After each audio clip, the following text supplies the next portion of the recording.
Welcome back to the Iron Sights podcast, After Dark version. I'm sitting here with Jason of Silver Lake Training Group. He's a 13-year veteran law enforcement officer. He's done all kinds of stuff. I got connected with Jason through the interwebs, basically through social media. It's a powerful tool, and I am glad to have met you and had some conversations with you. And I thought today would be an interesting conversation to dig into some stuff because you've done some unique things, some things outside of what I've discussed on the show before. But I know there's a lot of other folks out there that are doing similar things, and we're going to give some attention to that. So, Jason, thanks for making time for me today. I appreciate you, man. Welcome to the show. No, I appreciate it. Like I told you before we started, you've had some amazing guests on here so far, so I'm just honored to be amongst the list, to be honest with you. I appreciate that. I feel honored that people want to take the time to spend with me and discuss the stuff that I find interesting. And I'm even more enthusiastic about the kindness and just, I guess, enthusiasm people have about listening to the show. When we first started this thing, I wasn't sure where this was going to go. This was really just about talking to good dudes that were trying to do good things, and it kind of just expanded. And here I am talking to another good dude. So I appreciate that. Yeah, but so just kind of jumping into this. You and I had talked a couple of weeks ago, and we had an awesome conversation where I was like, hey, man, let's connect on the phone finally for like 20 minutes or so and kind of catch up. And I think like an hour later, we're still talking. I'm like, dude, we should have thrown the headset and mics on for this because we covered so many cool topics. So circling back to that, there's a lot of things I want to cover from you. But as always, I think it's important that people have, a baseline for who the guest is, why you're on today. And that'll give better relevance to why you're on today and the topics that we dig into. So, as I tell so many people, I'm going to have you talk about yourself, and you get to start and finish wherever you'd like. Just be ready for me to time you out here. We are doing this remotely, so I may give you the timeout signal, and maybe go down a little bit of a rabbit hole or a side journey on some of the things you've done. So, anyway, dude, the floor is yours. Have at it. Who are you? Yeah, so Jason, 13-year police officer. Before that was a strength and conditioning coach, full-time for a short period, then I've been kind of doing off and on since then, just on the side. Started policing in 2012 for a very large metro Atlanta agency for about 7 years. Spent the majority of that on their full-time SWAT team, both as an assaulter and a sniper. Left in 2019 for my current department. Spent a little bit of time here on their multi-jurisdictional SWAT team, mainly as an assaulter. Did some instructing on that team. And then for the past 5 years, I've been assigned to our training unit, where I handle all the in-service training, so all the firearms, all of our tactical training for the entire department. And I also, as a collateral duty, help out our plainclothes unit for all of their operations. They handle all counter-narcotics, ICAC, or internet crimes against children, human trafficking, and what little gang work we have coming in and out. It's all underneath one unit, and they outsource the enforcement, apprehension, takedown side of things to me. Outside of that, and aside from the fitness thing, I'm big into competitive shooting. Been shooting PCSL for a while now, both handgun and PCC. Love it. It's taught me more about shooting than I've ever wanted to know.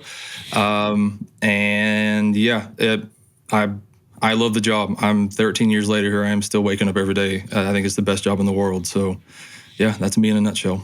Yeah, I love that. So good Reader's Digest version, and obviously there's a lot in there. So just kind of peeling back the layers a little bit. Let's talk about the strength and conditioning side of things for a minute. Let's go back in history and give me a little bit more detail on that. We talked about that briefly, but I think I cut you off in our previous conversation. Like, save that because I want to dig into that a little bit more.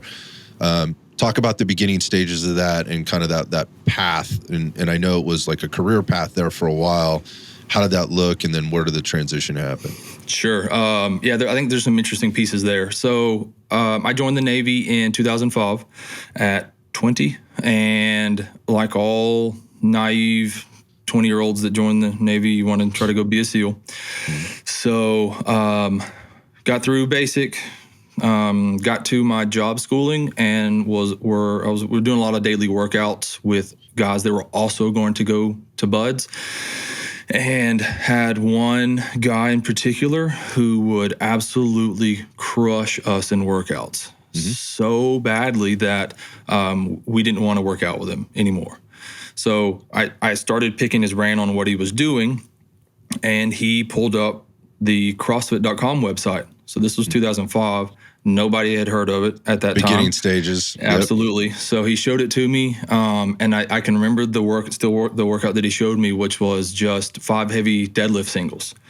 And I remember thinking, what the hell is this? There's no way that this is all you're doing for this particular day. Fast forward a little bit. Obviously, I didn't come anywhere close to getting to buds. But when I got out of the Navy, working out with him and having this kind of introduction to seeing some of these like genetically gifted, physically superior guys, I became borderline obsessed with human performance and what the body was capable of doing. So got out of the Navy, went to college, got a degree in exercise physiology, was kind of big in the CrossFit scene for a while, about 3 years or so. Grew kind of stale with it for various reasons, but it introduced me to other people in the like big names in the strength and conditioning world that I started just scooping up all the works I could from them. Graduated, got to graduation, our internship, and actually got an internship spot with the University of Tennessee on their strength staff. So I spent a little bit of time in Knoxville on their staff, which is great exposure. You're waking up at 5 a.m. and you're helping out with every single sport that there is, and you don't get done till 5, 6, 7 at night. You're not just a one sport as a person, as an intern. You're helping with everybody. You're all over the place. So it was amazing exposure. Never been to the college scene at that time. So it was cool to see the resources and the weight room and the facilities and the programming. And it was really, really cool. So let me just jump in here. If you're going to get an experience, Tennessee is an awesome place to go get it. My personal connection with that is through Cece, my better half, who went there and as an ATC and spent many years there, got her PhD there ultimately, and worked with all the teams. But she had her own, and the reason I bring that up is this: she had her very specific experience. She was at a couple other places before that, Minnesota before that. She had done other internships and so forth. And so that for her was, and they had recruited her to come to Tennessee. Oh, nice.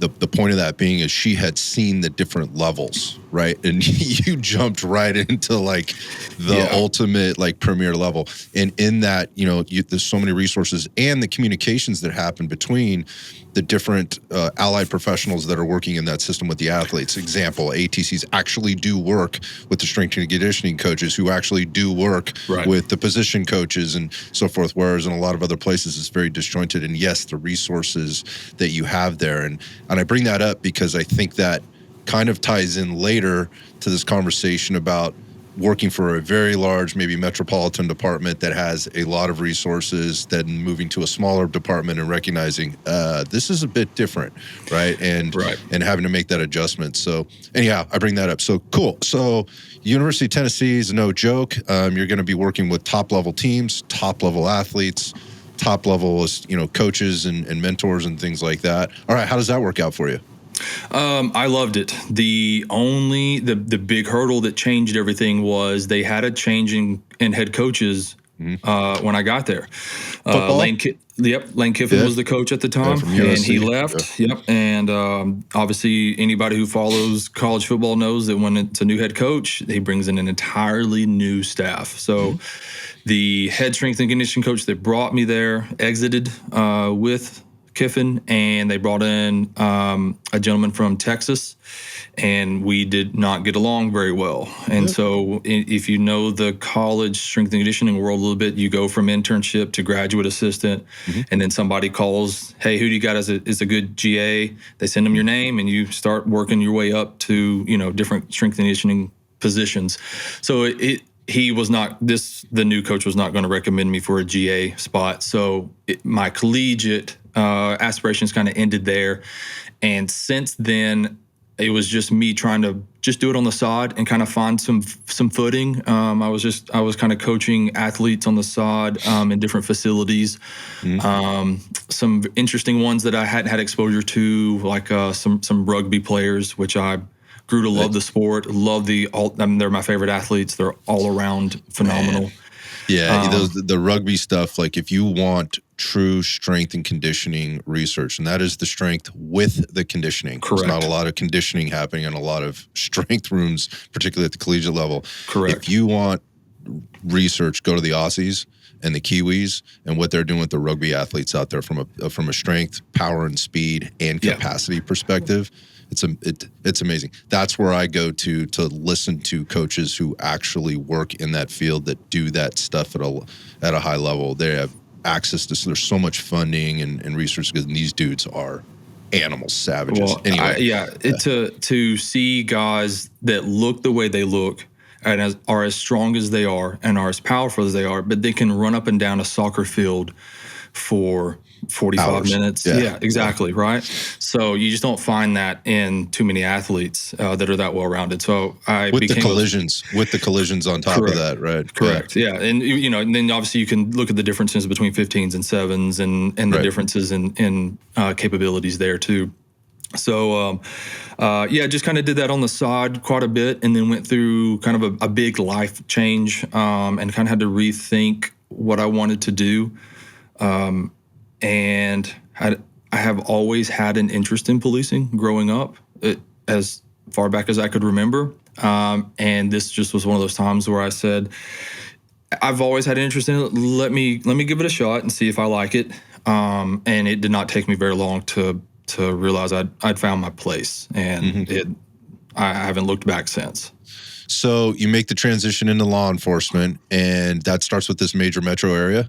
Yes. Okay, so you jump right in. So again, you're jumping right into, a much different situation. I mean, average agency in the country is what? Less than 50 officers? I think average is closer to 25. But how many? I did not know. You mentioned that on the phone. Yeah. I thought my current agency at 120-ish was small, and that could be because I came from. When I got there was probably over 2,000 or so. So still small-ish compared to some of your bigger ones, like, I don't know, Chicago, New York, LA, things like that. Yep. But for Atlanta, 2,000, and even that I think was kind of small. The county that I was responsible for is 750,000 people or so. Okay. So it's still low numbers, I think, compared to the size of the county, but it's a large department compared to most. Okay. I think I just kind of got picked up by luck. I think I applied to, if I remember correctly, applied to a bunch of different places, and they were one of the first ones to respond. So I said, sure, absolutely. Not really knowing what I was getting into in terms of the area, but you hit the ground running there, it's full speed. So you do the thing, right? You go through the FTO program, and then you're working nights and you're working weekends, and you're putting things under your belt. How long does it take you once you're there to kind of feel like, all right, I understand this job now? Like, what was the timeline? So that's the interesting part. If you talk to a lot of law enforcement officers, they'll tell you anywhere from 3 to 5 years, and you'll hear more gravitate towards 5 years to be like your bare minimum you need on patrol before you really start to get the job and do other things. This is going to be hard to believe, but you will be up to speed at this agency, my first agency, within 2 years.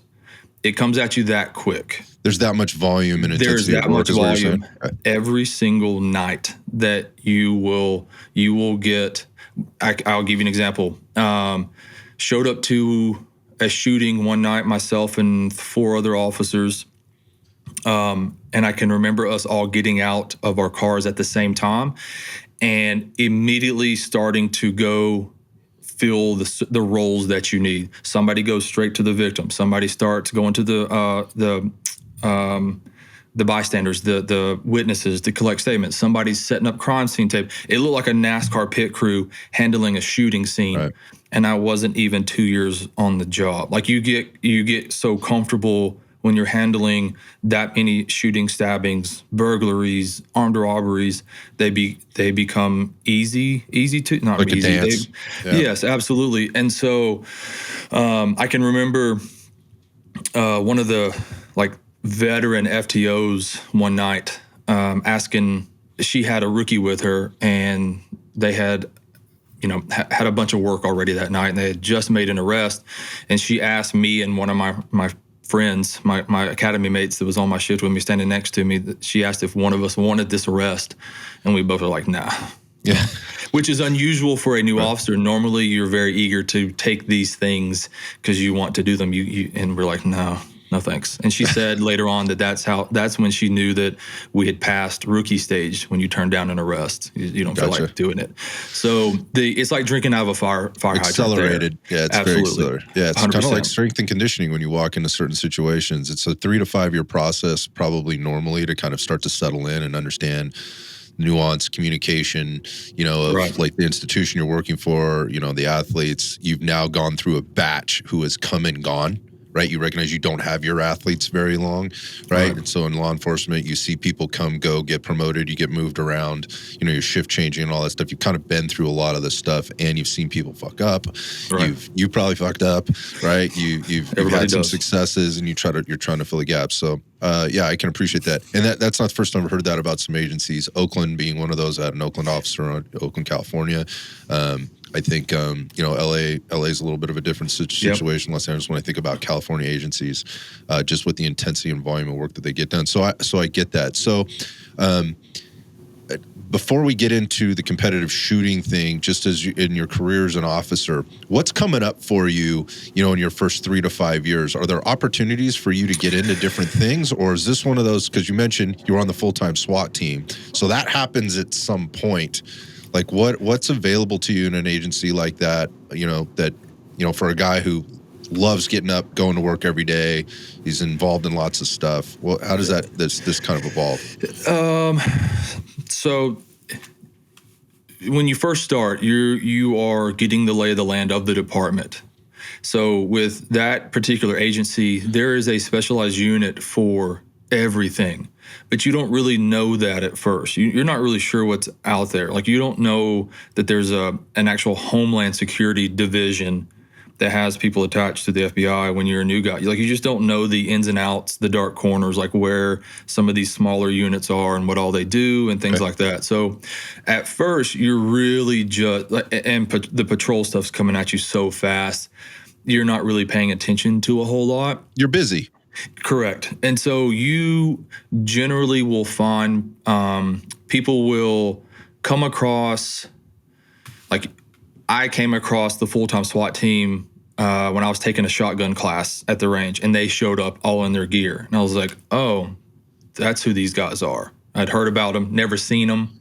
Okay. And then they show up, right? And I'm like, all right, cool. I kind of like that. Same thing with your narcotics, your gang guys. You might run into them on a thing, and now all of a sudden you're asking questions about them, what they do, and that might pique your interest to want to go down that route. Okay.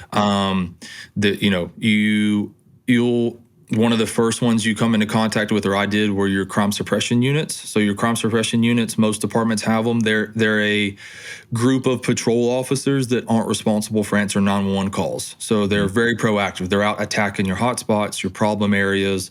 You'll see those guys kind of go out doing their own thing as a group. You'll start to go. You'll ask somebody like, "Who are those guys?" And they'll tell you. So that's kind of how you get your introduction to a lot of these places, right? So. I obviously knew I wanted to be on the SWAT team immediately. Came across the guys during that shotgun class. Yeah, so just time out for a second. So when you say that, obviously, maybe not so obvious. My question is like, what was it, man? Like, that's a good question. You mentioned they come out in all the gear, right? So they're wearing all the cool guy shit. You'd never heard of them, or you'd never seen any of them, but they're busy guys and they're doing stuff all the time. But what is it that's drawing you to it? I mean, what is it that draws somebody like you into that environment? Good question. All right, so we'll back up a little bit. During my time in the Navy, I was stationed on the USS Gettysburg, which is a smaller ship down in Jacksonville, and they are very big on hooking up with the Coast Guard and hitting drug ships down in the Gulf. So I got to try out for, and it wasn't that much of a tryout, but I got to get on my ship's visit board search and seizure team, or VBSS team. Gotcha. So at the time, the SEALs were very busy with Iraq and Afghanistan. So the shipboarding stuff took kind of a back seat, and they handed it over to the regular Navy to do a lot. So each ship, depending on the size, might have a team. So I got on that team and went through a couple of months of training, some CQB on the ship, how to perform it on the ship, some shooting, things like that. So I had this small exposure to it.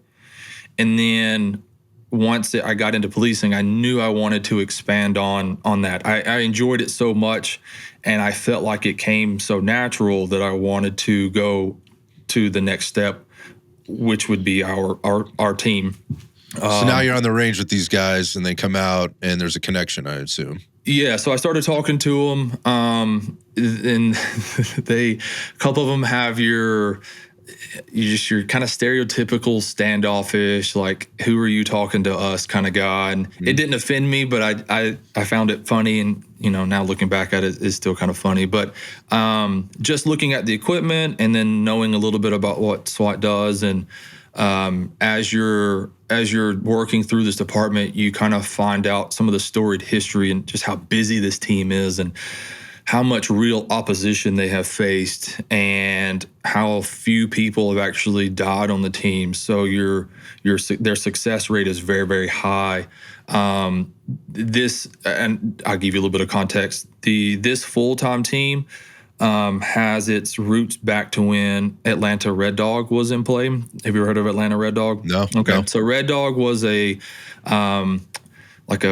tactical narcotics unit, and it stood for run every drug dealer out of Georgia. Okay. So they Red Dog, and then DeKalb, the county that I worked for, which was the neighboring county, had their full-time team, and they called themselves the Black Cats, to be in complete opposite of Red Dog. Okay. So they both were doing a lot of the very same things, which was just attacking the streets, your old school jump out operations in the late 90s and early 2000s. Yeah, what you used to see on Cops. Exactly. Cops, so Red Dog got a little too cowboyish and made some big mistakes, and they ended up getting disbanded. But the Black Cats continued on, and they eventually took that unit and just formed it into a more traditional SWAT team. So there's a very storied history there. Okay. And so it's a thing that you want to try to be a part of, right? And Gotcha. There's a testing thing there, right? You testing yourself to see if you have it, what it takes or not. So I had done a very, very good job of making my name known on the patrol side. I had a good reputation, which is everything in policing. And I had a sergeant pull some strings for me, and I got to try out for the team about 6 months earlier than normal. Normally you have to wait 2 years. She was able to pull some strings, and I got to try out in about a year and a half. So after being on? After being, yeah. So I made the SWAT team after a year and a half of being on the road. Wow. So okay. It starts out as a collateral thing. So you have your small full-time element, but it's augmented by a bunch of collateral guys that they call in when they need. So as a new guy, you start off on a collateral basis. But then after 6 months of being on the collateral side, they pulled me up to the full-time side. So I did 2 years. You're a performer. You're a performer then. Yep. So very, very lucky. I'm one of the fastest to get pulled up to that team, something I've always been very, very proud of. And then it's the same thing. It's the same thing as when I started on patrol. Now it's a different beast, but it's drinking out of a fire hydrant. This team is 200 plus operations, call outs. I would say operations because they do more than just call outs, but 200 plus kind of operations a year. You're just drinking out of a fire hydrant at one point. Funny story. The very first search warrant I did after I got pulled up, I'm the new guy. I haven't been on the full-time element very long. We do a search warrant. We all hop out of the van, and my role is to just cover them as they approach the house.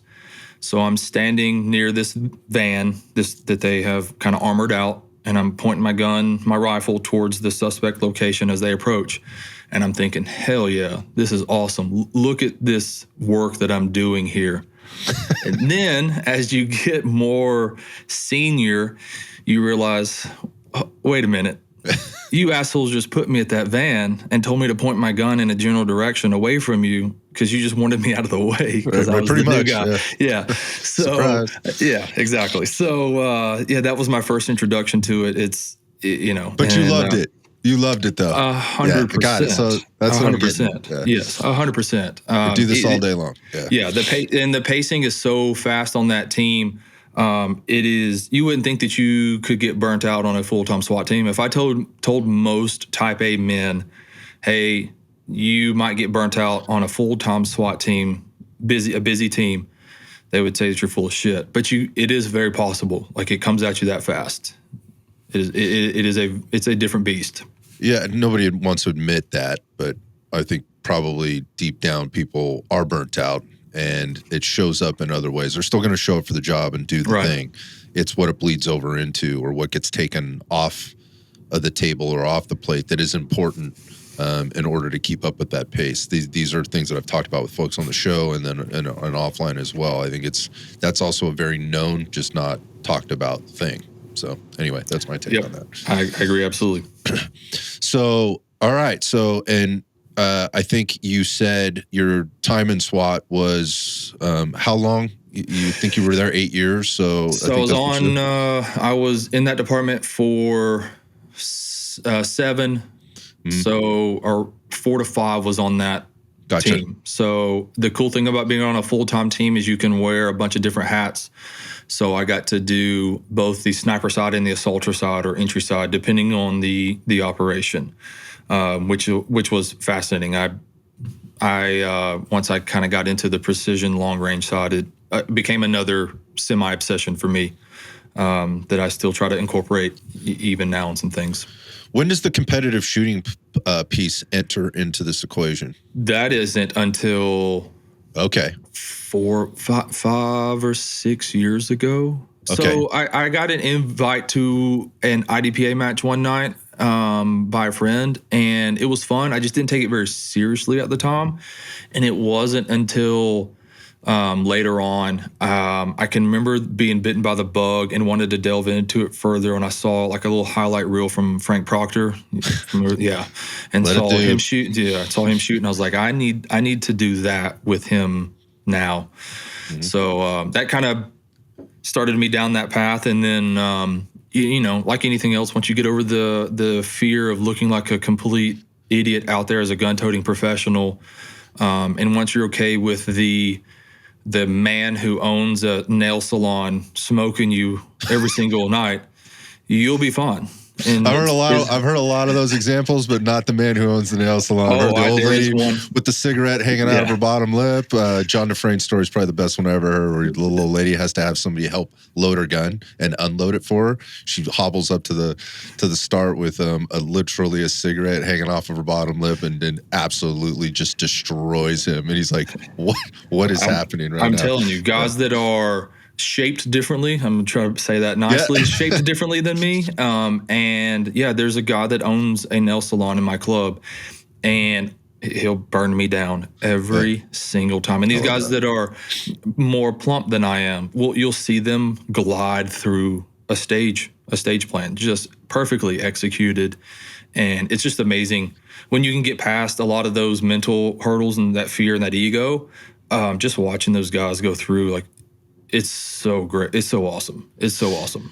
Well, I mean, once you get past the ego part, then you can actually see and acknowledge what you just said, right? And then there's things to work on, and there's things you can take away from those things. I think we'll come back to that. So eventually, this job ends, or this particular agency ends. What's the tipping point there to the transition into the smaller agency? Oh, that's a great question too. Because it seems like all things are great for you, man. Sorry to cut you off, but I'm going, who wants to give that up? Like, and I wasn't ready to. Another humorous story, I guess, depending on what side you're on. So I put up a photo. It's still up on my Instagram one night of me setting up my sniper rifle, getting ready to do Overwatch for the Peach Drop here in Atlanta. So one of the big things that I was kind of known for and did while on this sniper team was a lot of public venue, mass gathering, sniper Overwatch operations. So I put that photo up, and I had next to no followers, or it was a very small page at the time. And I put it up, and then the next morning, that particular photo, or maybe it's like a little snippet, like 2-3 second snippet of me doing some adjustment on my rifle, had been seen like 26,000 times or something. I was like, oh, this could either be really cool or bad. And somebody, I don't know who it was, forwarded it, I was told, to the mayor's office, who did not like that I had put out that there was snipers being used for these operations. It got back to my department, and somebody put pressure on my team leadership to have me booted.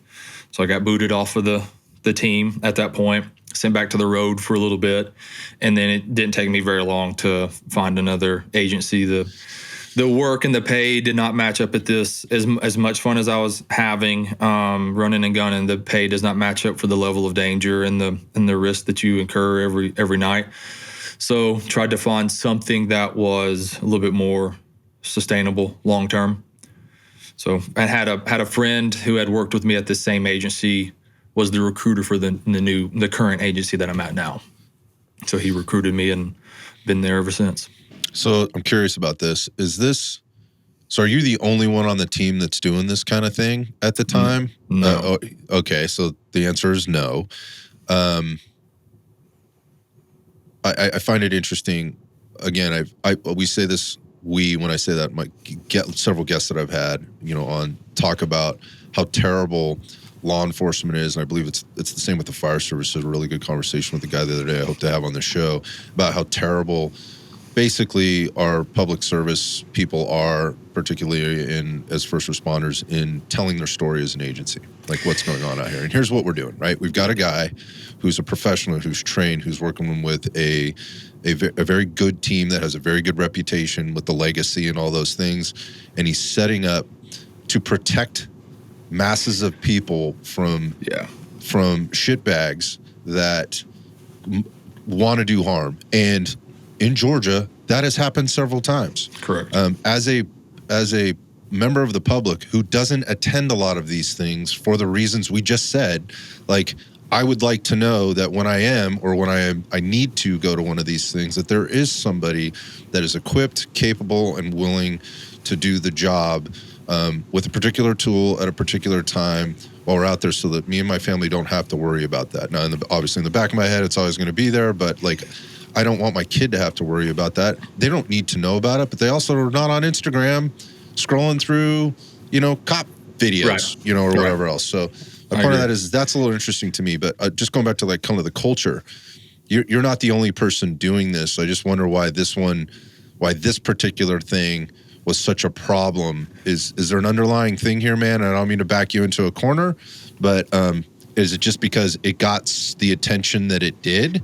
Or what can you tell me about this? Like, give me your take. So I had posted an earlier photo of a house we had hit, and they kind of slapped in my hand saying, hey, don't put up photos of like current operations of houses we just hit. I was like, yep, okay, that makes sense. Won't ever do that again. Roger that. Yep. So this one, when I put this up, was much different context, completely separate context, contextually, a situation that I'm in, and in my head was not that big of a deal. And I think that how high it got, plus the fact that they already didn't like that I had posted something in the past, got it. It was the ammunition that they needed. Okay. So it is what it is, right? It is what it is, right? Okay, Gotcha. All right, so yeah, knowing what you know, right, and where you're at and what you've been doing, and then this is a horrible thing to say, because the importance of patrol work and what happens. These are the guys and gals that are doing the work every day, and in our communities, not getting called out to special things. Again, I'm gonna use special in air quotes. Very specialized situations. It's almost like you get sent back to purgatory. This guy's going back to patrol. Like, that's a bad thing. Right. But like that's a lesser job, or that's a less important type of thing. That's interesting to me. But at the same time, like knowing what you know and how successful you'd been, and again being selected inside a year and a half, and so forth, and then being pulled up to the full-time team so quick, like that's going to be a tough transition for anybody, I think, man. So I think I get that. Like it's time to find that soon in 7 years or whatever, like, so I have another 13 years in me, knowing that I've been blackballed to some extent, and that the mayor was behind this. Like that can't be good, right? Like it seems like a reasonable decision. You got to find a different gig, right? No, I agree. And I don't know if it had anything to do with any other interactions I had at work. I interviewed for I interviewed for a K-9 spot before I left, which would have been attached to a DEA task force. But they had already promised that spot to someone, so I didn't get it. But I impressed the supervisor of our vice unit at the time. Vice for that department just handles only your human trafficking, prostitution, your illegal gambling, and things are underneath that unit. So he called me after the interview and asked if I wanted to be a part of the vice unit. I said, absolutely, would love to. And for about the next close to a year, maybe a little bit less, it was always, hey, you're going to be on the next transfer order. You're going to be on the next transfer order. I promise this time you're going to be on the next and it just never happened. And I don't know why. So eventually I was like, peace. I'm going to go somewhere else. Gotcha. So you do that. And so you take a much different, well, it's policing, but you go to a much different department. Talk about that. So the culturally both areas couldn't be more different. Okay, one is way more urban, way more gang infested, way more action oriented. The other one is a lot of things. Yep. Yeah. So the other one is a little bit suburby, and the people are a little bit different, and obviously the size of the department's different. And anytime you come in, you're starting over as a new guy, and you're on patrol, and you're going through even if it's a condensed version, you're still going through another FTO process, and just kind of reestablishing. And that's always the hardest part. It's not like the corporate world where you leave one company and go upwards to another one. You're starting all over, rebuilding a brand new reputation where you are, and building a name for yourself every single time that you bounce. So did about a year on the road here. The multi-jurisdictional SWAT team here waived their waiting period because of my previous tactical experience, so I got to try out for that team almost immediately. So joined that team, and then not long after that was pulled over to the training unit where I still am. Gotcha. Okay, so before we talk about the training unit, then this is going to fold back a lot of things: the competitive shooting, the fitness, all the things that you do there, which I think is semi-unique. And I say that because that's just my experience and my understanding of how a lot of this stuff works. But let's talk about multi-jurisdictional SWAT teams. I had very recently had a conversation with a cat down at the TTPOA conference. I was really not familiar with how this worked. Multi-jurisdictional teams, the dynamic that exists there. And I guess I would just say I wasn't shocked, but I guess I was taken a little bit aback by how these things operate. So can you just explain like multi-jurisdictional teams, and let's start high level and kind of dip down into some of the things that exist there, the challenges that need to be overcome. There could be advantages there that you want to talk about, but yeah, take it away, man. What can you educate me on or refresh my brain on? So for those that are not aware, a multi-jurisdictional SWAT team would be a couple of neighboring agencies. All will pool resources together for one big SWAT team that cover all those separate municipalities. So in my agency's case, there's 4 of them. They just recently brought a 4th one on. Traditionally, it was 3, but Okay. it's 4 neighboring agencies, and there is one SWAT team that handles any SWAT operation, call out, pre-planned operation that meets the SWAT threshold in those 4 municipalities. The upside is if you belong to like a smaller city or county, it opens up the amount of work that you might get, right? Okay. So what you in your little city might not get a whole lot when you have your own SWAT team, but now you're responsible for 4 other municipalities, and the amount of work could potentially open up a little bit, so you Okay. get a little bit more regular work. Okay. The downside is the dynamics between the agencies. Each one has its own culture, and they don't always mesh very well. And that was the biggest thing for me. I had come from a team that was very close. I was with them every day. I was called out with them nightly. 200 times. Yeah. Exactly. Yeah. I'm still friends. Like, I don't think that there's a single person from my era. There's only one that's still on the team, but I could see any of them right now and pick it back up where we left off and be fine. I had 2 of them in my wedding. I still talk to those guys, right? You get really close. And I didn't feel that from this particular team.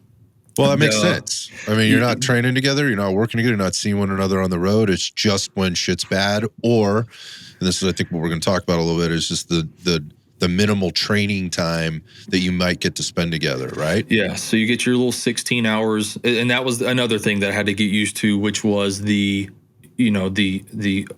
element of it being a collateral part-time team, where I'm used to the full-time side, where if there's nothing going on, do you want to go train? Absolutely, let's go train. Do you want to go shoot? Absolutely, let's go shoot. Right? I can fill those gaps in between operations with whatever we wanted to do.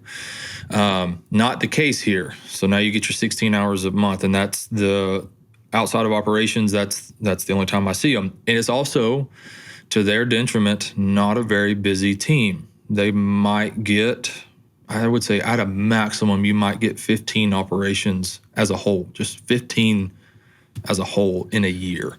And so again, I'm coming from 200 plus down to 15.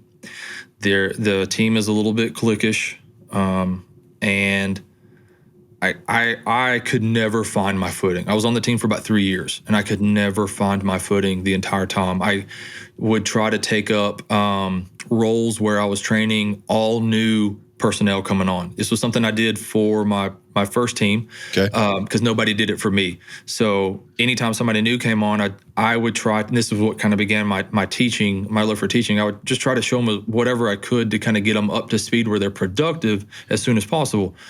So I try to make a more formalized program for that. Any of the new personnel coming on, give them to me for however long, whatever. And after they graduate from this, cool, they're productive. They can jump in and do whatever they want to do. And it started off strong, and then it gets taken away, and then it gets brought back, and I can't really get any headway.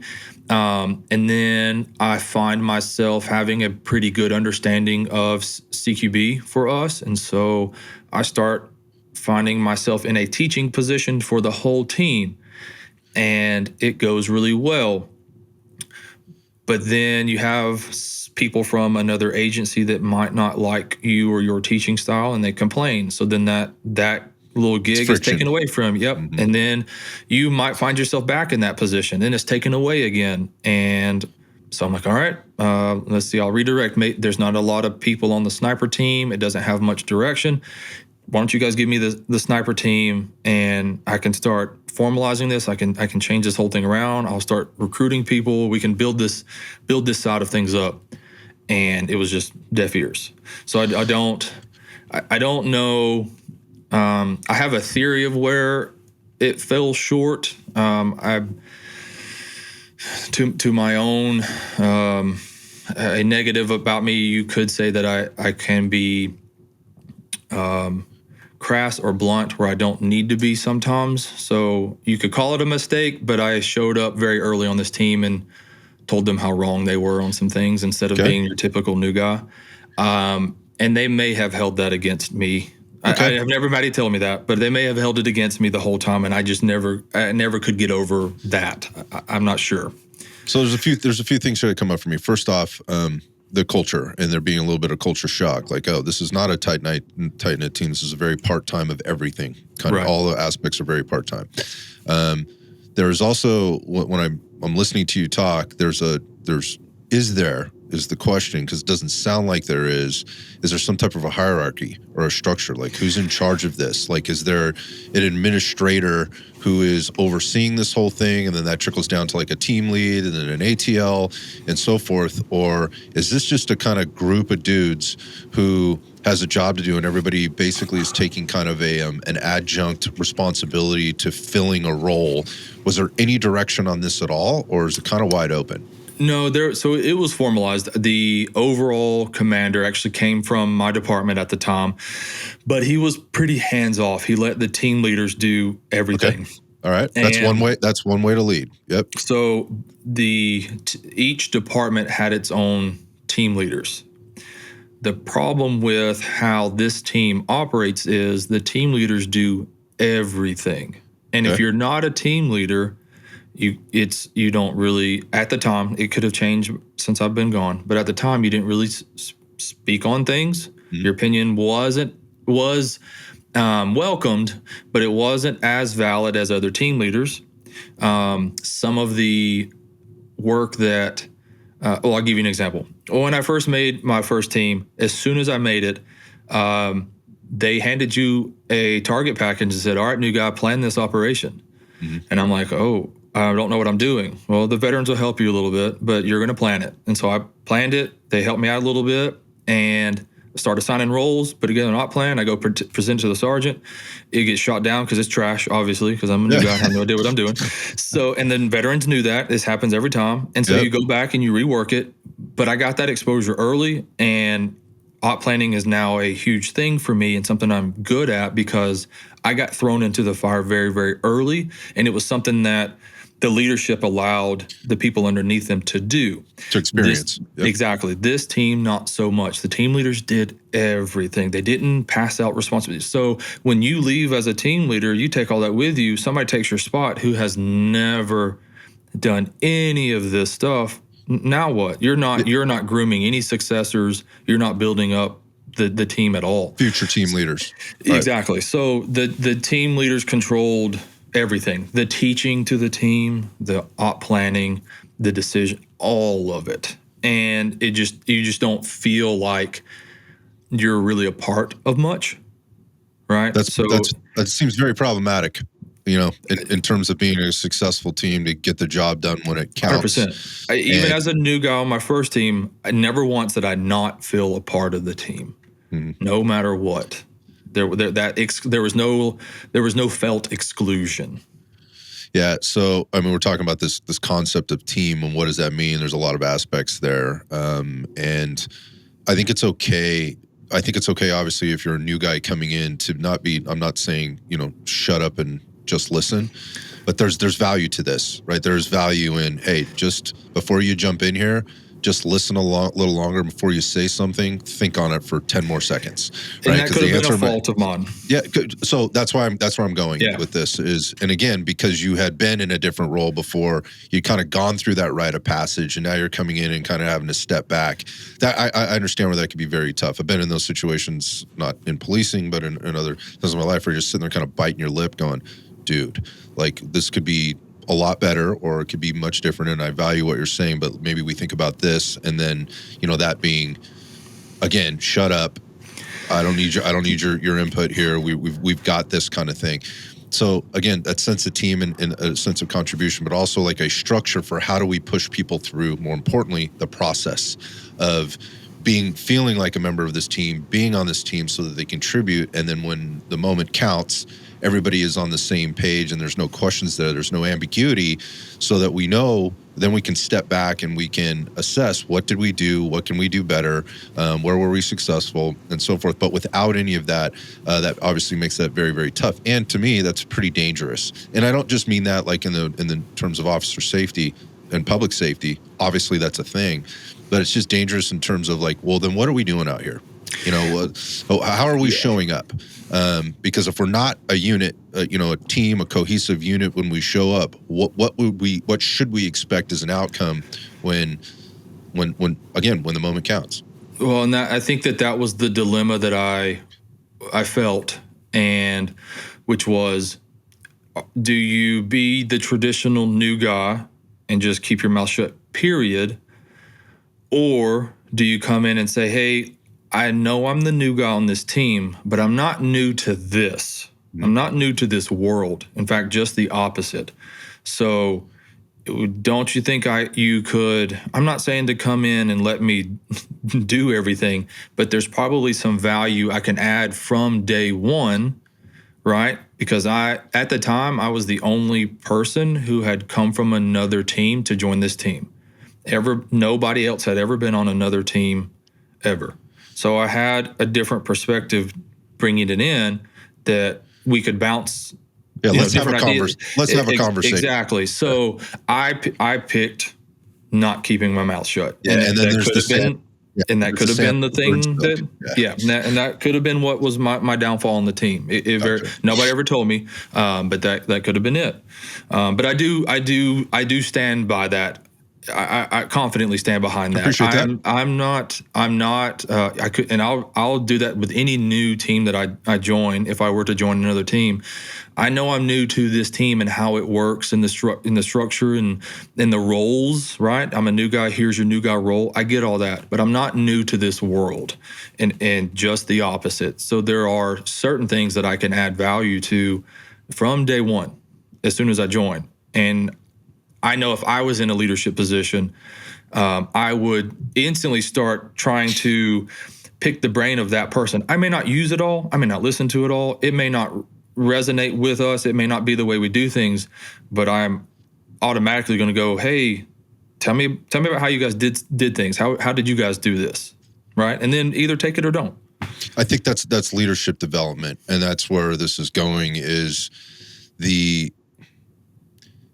we have to create and cultivate an environment where that is okay to do. And I think you did a really good job of kind of outlining, like, hey, I can bring some things to the table. I'm not saying we have to do it all. I'm not insisting that we do it all. I'm trying not to be a dick here, but can we have a conversation about a few things, right, and talk through it so that there's some rational back and forth, and we can pick this thing apart and choose the best option that suits the situation. And again, you mentioned something there about, like, if I'm a leader coming into an environment, I'm looking for all the strengths and the skill sets that my folks possess, and where the weaknesses lie, or the deficiencies, maybe we put it that way, lie in the team, and who can contribute to boosting, the things that we need work on, and continue to evolve or improve what we're already doing well at the same time. That is what a leader does. I was having a conversation with, going back to the TTPOA guys. This was an interesting one because it came from some guys that work on the Dallas team down there, and they got the former San Jose, California police chief, and he was there for a couple of years. He left us and left my city and went down to Dallas. And those guys said, basically, that it was the best chief they ever had, and that did. I mean, you never hear that. They said, we loved this guy, and not loved everything about him, but we loved his approach. And that was basically what you just said, is like, hey, let me come in and assess this thing. Let me listen to what people have to say so that I can step back and take all this into account before I start making decisions, or say what we're going to do or what we're not going to do, or make policy changes or whatever else. And that listening doesn't necessarily mean the policy isn't going to change, right? But it could influence how that policy gets thought about, or how it changes, or procedure, or promotion, or whatever else. And this just goes back to the leadership piece of, if you're not doing that, then you're not a leader. That's my take. You're not. And that's how I treat the kind of the little informal tactical team that I lead now. I'm working with professionals. They're police officers that are some have more experience than others, but all have valid input. So ultimately, whatever decision needs to be made made, and whatever direction we go in a multitude of areas is going to be my decision.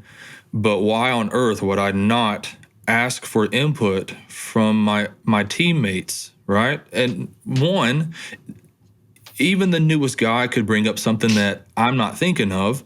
That's a great point. Two, it is what better way to make you feel like you're legitimately part of this thing than the guy asking you, hey, give me your input on this. Ultimately, it's my decision, but I value your input. Why don't you give me your honest thoughts on this particular thing before we go forward? There's so many teachable moments in a process like that for everybody involved. And to, going back to the sandpaper versus silk, like you're bringing a really good, idea to the table, but the way you're doing it sucks. Let me coach you up on this, right? This is how you present that. Or this could be a better way of presenting that because your idea is great, but the affect that you're coming at this with and the presentation style needs work, dude. Let's work on that. Like That's what develops that communication process, right? Or the process develops the skill set. It's not like telling somebody that they shouldn't or they should. It's like, let's have a conversation about this, and a true leader will be able to step in and go, let me mentor you, or let me suggest to you, or let me just put your arm around you and go. Sometimes it's like, look, I know this is what you did before. That ain't gonna fucking fly here. Right. So let me tell you, it's not that I don't want your input. I just want you to understand, maybe there's some things you don't know, right? Maybe I know some things or I have some information that you don't have. Let me share that with you. Right. And let's try to make this process better for you and for all of us in the end. I get off my soapbox here, but I hear that a lot, particularly in law enforcement, right? I hear that a lot. It's the military too. It's like, shut up, do your job, don't talk, whatever. And again, there's value in that for a lot. Again, you just said, it takes 3 to 5 years to kind of settle in for most people, into patrol.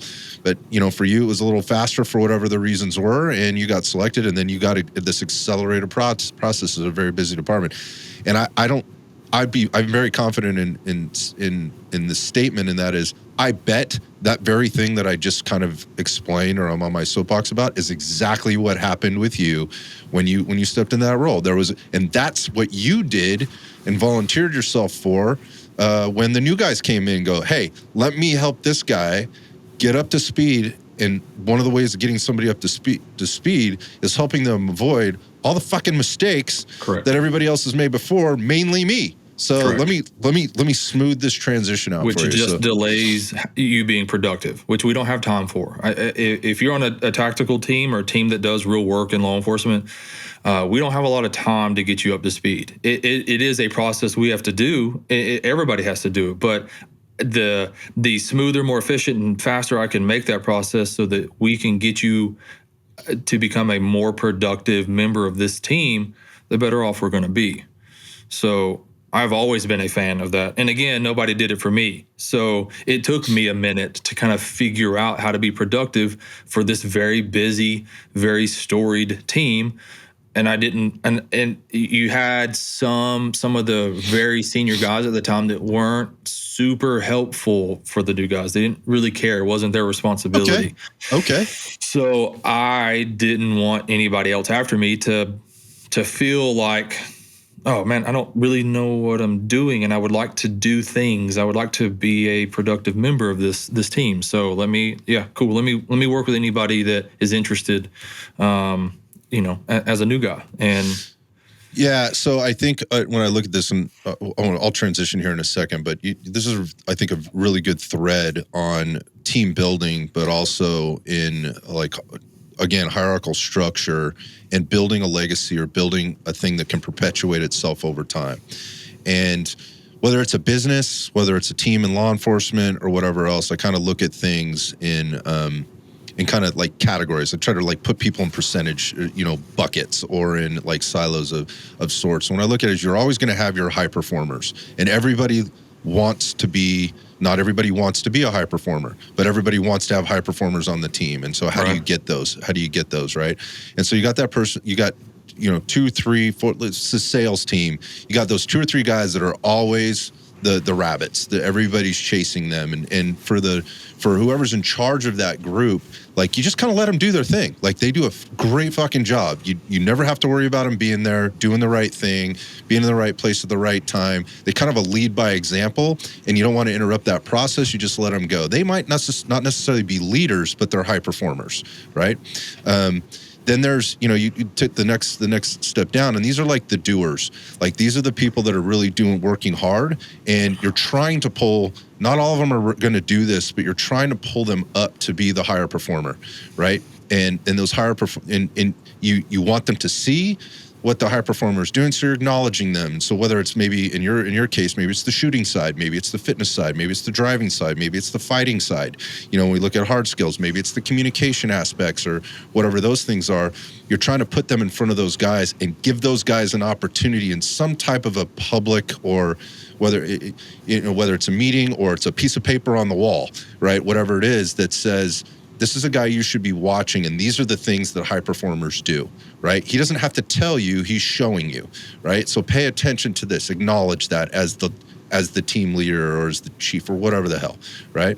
And then you have this other group, which is what I like to call, sometimes, and then, sorry, there's kind of four, because you have the newbies, like whoever that is. You have the rookies, and you're trying to pull them up to be the doers, right? But there's a lot of things they don't know, and you have to give them this information, and then that's a long process, and that's why there's a selection process, and that's why you're standing at the van with the gun pointed in a general direction. Stay out of the way, watch what's happening here. We will get you in the mix. Now is not the time, kind of thing. And then, at the end of the day, I think the last category is the breadliners. And these are the people with their hand out expecting somebody else to do it for them. Somebody else is going to come to the table and make this happen for me. They're blaming somebody else for not being, a newbie. You started, or not being a doer, and not being a high performer. There's always an excuse for why I can't do this or why I can't do that. And generally speaking, I don't think a lot of those people end up making a team like you're talking about. Because they're selected out of that. They never, in the selection process, that is realized. You're not even getting a tap on the shoulder, right? At the same time, I also understand that people do slip through the cracks and they get in there. And you have those breadliners that are standing there, again, like the breadliners back in the Great Depression. They're standing out. There's a line on the street at the soup kitchen, right? They're waiting to get fed by whoever writes the checks, signs the paper, whatever the case is, gives you the pass, right? And they're constantly doing that. And if you are a team leader and you don't recognize all of those people and what their contributions are and aren't in that situation, what you've set yourself up, you are out of your league. You have been promoted to a level that you should not be in. And I think I'm preaching to the choir here, and to a lot of people that listen to this thing. We talk about leadership and the deficiencies that exist there in a lot of things, but particularly in your line of work.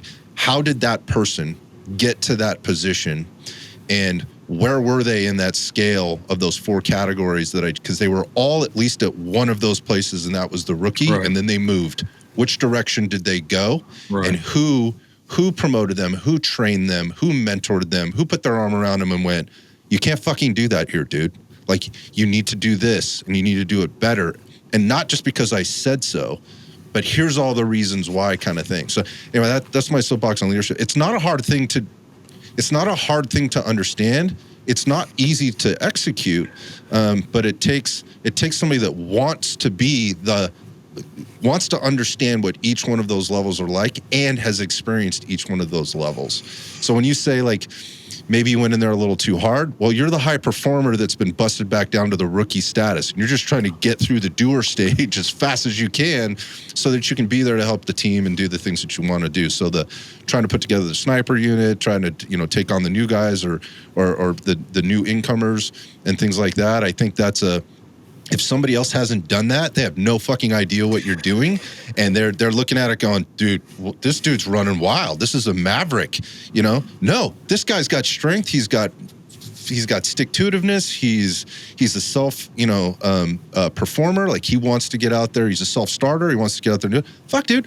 As a boss, I'd be like, let this dude run with it. Let's keep the reins on him. I would much rather have to pull the reins back on him than push the button on a breadliner.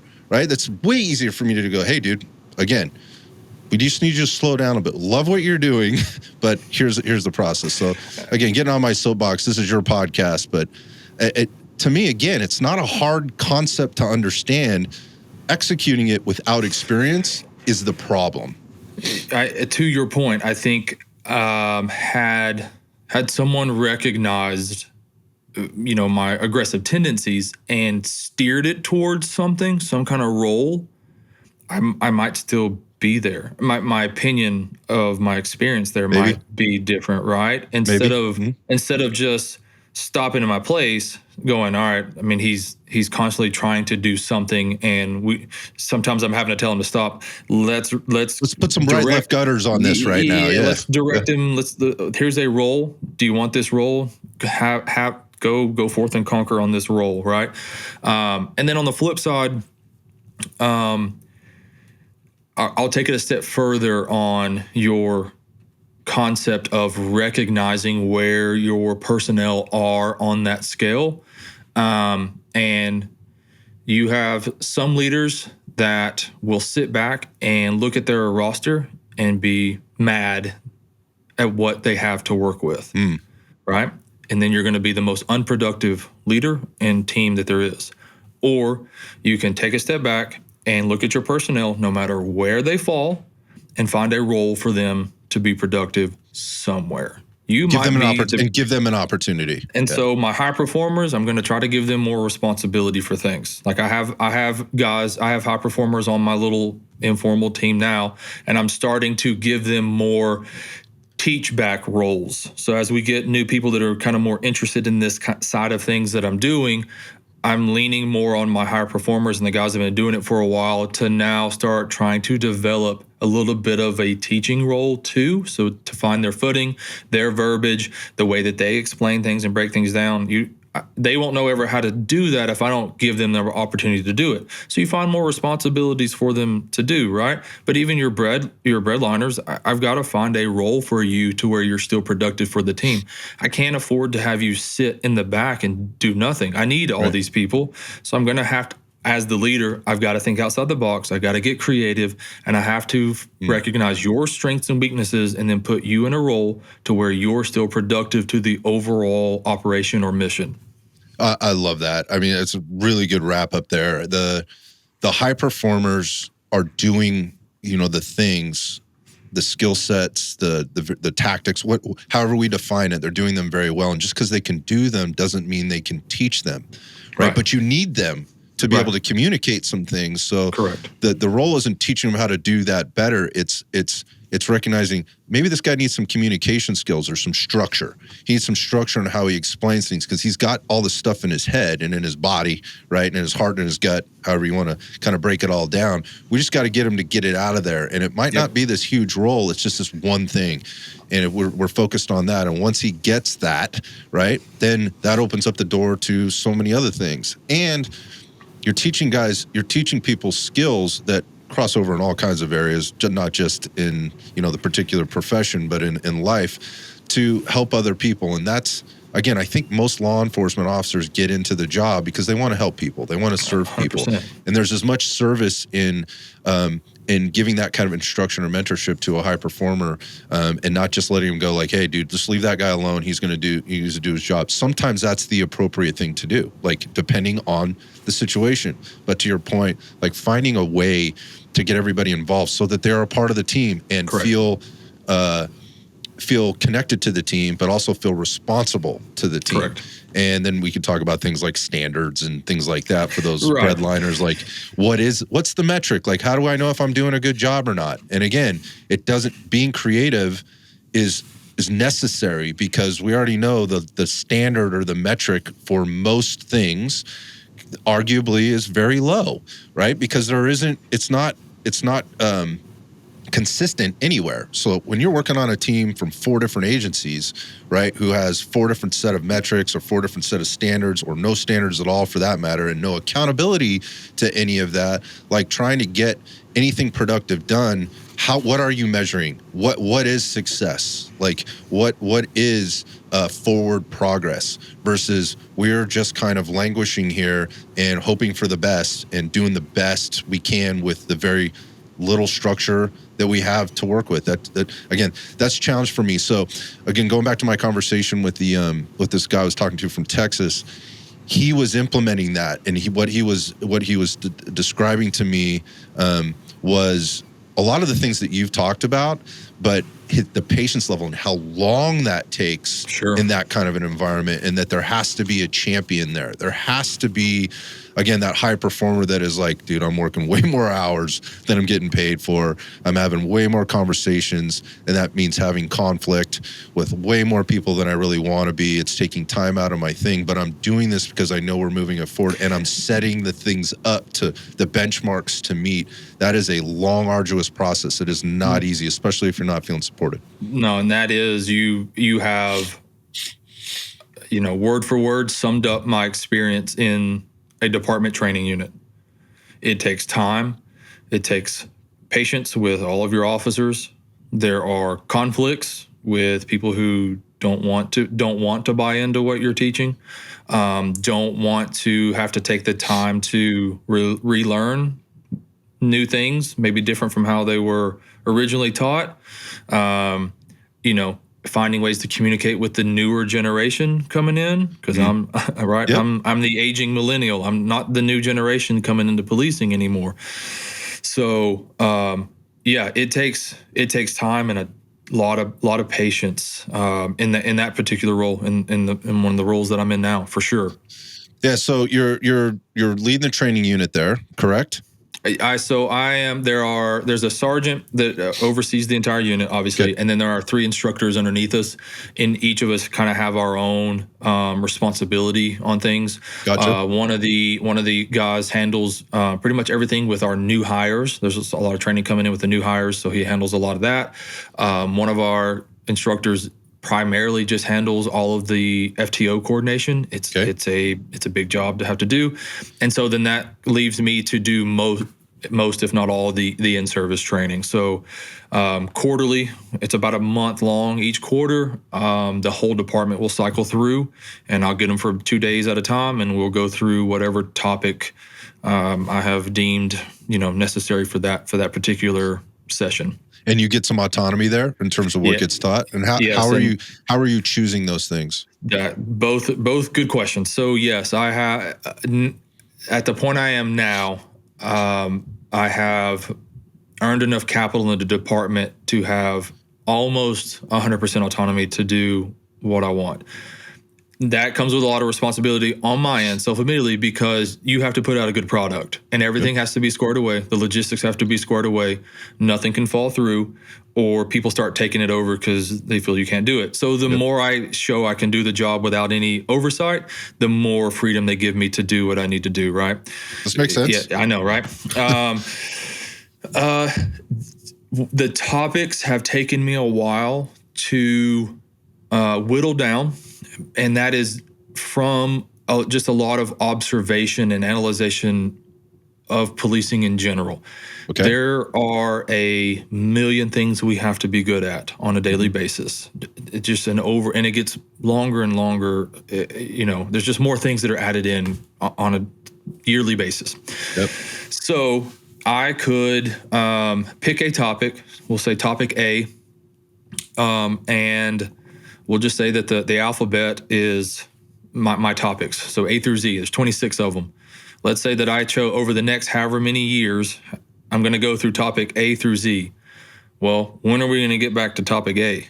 Right. Are they going to completely forget about every single thing absolutely they will. Yep. So I had to actually sit down and think about what I think are the most applicable course topics to teach on a regular basis. So the things that I have settled on are going to be things shooting, right? So marksmanship is always going to be, there's always going to be a marksmanship block somewhere. Every time. Every time, yes, because law enforcement shooting is never good enough. There's going to be a block on some kind of building clearing where, CQB to some kind of building searching, building clearing, because most people don't realize this, but your average patrol officer is going to clear more structures than a SWAT team ever will. due to alarms, burglaries, you name it. They're just always entering some kind of structure and need to know how to do that. Yeah, welfare checks for crying out loud. Absolutely. There's just so many. I mean, I can remember entering structures on a nightly basis when I was on patrol. Some kind of vehicle work, mainly on the like the felony stop or high risk traffic stop area. We do those all the time. And if you watch a lot of videos, there's not a lot of structure and procedure to a lot of these, and it turns into chaos. It breaks down, and you end up making a lot of mistakes. You end up getting people in front of cars. You end up getting people trying to hang on to cars. You get officers surrounding cars on all sides, pointing guns at each other. It just looks like a mess, and it is a mess. And if something goes wrong, there's a lot of people going to get hurt. So we gotta make sure there's structure to the way we do high risk traffic stops. Okay. And then after that will be your defensive tactics, because how many videos come out on a daily basis of some kind of grappling situation, apprehension situation that's gone wrong, right? Yeah, every day. So could be better. Shooting and marksmanship and defensive tactics, or combatives, whatever you want to call it, we can never be too good at as police officers.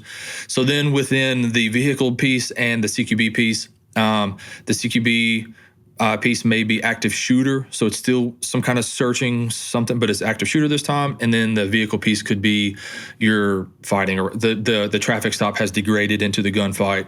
So how do we fight around the vehicle now too? So it's kind of one of those things: marksmanship, some kind of CQB, building searching, some kind of vehicle work, and defensive tactics. And those will be the four, because those are the one I feel like those are the ones that we encounter the most. That those are the ones we're going to focus on the most. Man, there's so many things there. And I mean, you mentioned, again, you don't have to watch too much body-worn camera footage to be in agreement with you, I think. I'm not a cop, never been a cop, have no idea what that's like. Just my experiences talking with folks, and the themes are the same. And they revolve around the things that you said. So there was basically what I heard is there's a hard skills component and a tactics component. Correct. And those are the things that are the most perishable, right? And, when we start to break things down, like if you're not practicing, you're not constantly reviewing, you're not repping things, 2 hours of training in a block once a year is not training, right? That is a going back to the drinking from a fire hydrant. Right. That's what that is. How much did you actually take away? And if there's no practical application of that in some type of a training training application on a regular basis, those skills are lost. So that makes perfect sense to me, and it also gives you obviously the advantage if you're constantly reviewing the soft skills that go along with that. Correct. The term is a little cliched, but situational awareness, but also the communication piece, how things escalate, what is escalation versus de-escalation, when's the right time to use the right tool, the right tactic, and those kind of things. And those are the things that when you see, again, the BWC, this is what's getting officers killed, or what's getting citizens or suspects killed or hurt, or, a combination of all of those things. So I that's a tough job, dude. That is a tough job to try and keep that going all the time on a department of, what'd you say, like 125? It's 120, yeah. And I think I made this comment to you when we spoke on the phone, but the instructing my own department has been the hardest job that I've ever had, because you're just clashing with different things. The admin wanting you to do, people having their hands in your unit wanting you to do certain things, clashing with other officers, both, senior and new, trying to, it is just in and of itself, convincing 120 people that you have the authority to stand up and teach them the things that you're teaching them. Standing up in front of 120 professional officers, some of which have done this longer than you have, and say, hey guys, I think you should listen to me on this particular topic, and here's why. It is not easy to do. And it is something that on my side business, I actually preface all of my classes with, like, hey, I know how hard it is to have an outside officer coming into your department and now telling you some things you might be doing wrong or might want to look at changing. I know that's hard. Please believe me, I'm here for the right reasons. I'm not here to shit on anybody. I'm not here to condescend. I'm not here to look down on you. I'm genuinely here to help. And I want to lay that out just right off the bat. So yeah, setting the tone is important, but there's also giving the news, and not everybody's going to receive the news the same way, You're right? right. And going back You're to right. that spectrum of people, every time you conduct one of these trainings, you're going to have that entire spectrum of people standing in front Correct. of you, right? So then understanding the group that you're in front of, where the needs are, how to maybe regress the training or progress the training at a tempo or a speed or at a pace, however we look at that, to And make knowing sure the that, material well enough to answer all your whys from everybody, right? yeah, and you have to have those reps, right, in order to do that. And you have to have outside experiences for what 100%. you've had on the job. But I'm also curious, and I think I asked you this, but I can't recall, like, who are you bringing in to maybe supplement some of this training? Like, and what are some of the things that you do? Because if you get autonomy, I imagine are like, it would be good for people to hear this from somebody else, get a different perspective, but it's also not me having to overcome the challenge that you just mentioned. Yeah. So the biggest negative about my first team, the full-time team, was their successes in operation led to incestuous training. Okay. Why bring out anybody else when what we're doing is winning 99.99% of the time, right? Winning in air quotes? Well, they have been in a ton of gunfights, a ton, and they have I don't know how to really say this without sounding bad, but the body count on the other side of winning those opposition, those gunfights are there too. Those are good metrics. That's winning. Yep. I think they've only lost one. I know one for sure, maybe two members in its entire history of the team. Wow. So you kind of are riding on this, and it's a negative on them. But I can understand how you naturally got there of a little bit, maybe not invincibility, but why bring in anybody else when what we're doing is working all the time, right? Okay. So I didn't want to be like that. I know how much control I have over our in-service training, and it for better or worse, it all comes through me. I'm not going to sit here and tell you that everything that I've been through up until this point is still good enough for me to rely solely on that. So the good thing about being in this unit is I can pretty much host whatever class I want to, as long as it does not interfere with in-service training or something else that I'm teaching. Gotcha. So I have been able to bring in just a multitude of classes. And I actually spoke about this last night on another podcast with a friend, but I am of the mindset that if you think you have something that you can teach me, give me a second to grab a notebook and a pen and give me what you got. Now, understand, don't be offended if I don't take it all or even any of it, but I will sit here and listen, and I'll do the things in your class exactly how you want them, because I want to see if what you're saying is right. Maybe something I adopt. So I have that mindset going into all these other classes. It allows me to take my training and experience in my career, which I am very confident of and proud of, but I get to bounce it off of other people's training and experience and their perspectives, their concepts, their training, to see if what I think is right stands up, or do I need to take a step back and go, he might have a point there, she might have a point there, I might need to look into that more and adopt that more. So it refines me as an instructor. It refines my material. It allows me to sometimes package it better. And there are still tons of things I'm coming across, small things at this point, but small things I'm coming across were like, that I had never thought about that. That is awesome. That tiny little thing fits into what I already teach and do. And just that little piece greatly expands the capabilities. Yeah, that's like where the magic happens for me too, just in some of the things that I study and I listen to or go to from a seminar perspective, or however it's being delivered to me, reading, YouTube, podcasts, whatever. It's like, again, that perspective that and I love doing that. I study things. Like, I just want to go back and go, let me examine this deeper. Right. That is true progression. That is the learning process, right? That is trying to master the craft, knowing that there is no end to this. There is no destination, right? Again, maybe a little cliched, but at the same time, like this journey that I'm on continues until at whichever point I decide to hang it up and or go on a different journey. Right. And again, going back to the folks that you're working with, that's valuable for them as well, that they get that different perspective and see somebody that's gone on their journey. Again, good, bad, or indifferent in terms of whatever that whatever they're teaching or instructing. So I imagine they fit into the hierarchy of like, or those components of like what you feel is the most important when it comes to things like the vehicle tactics, the CQB, obviously the hard skills are shooting. We talked about the practical shooting or the competition shooting that you're doing. I'm sure that bleeds into things.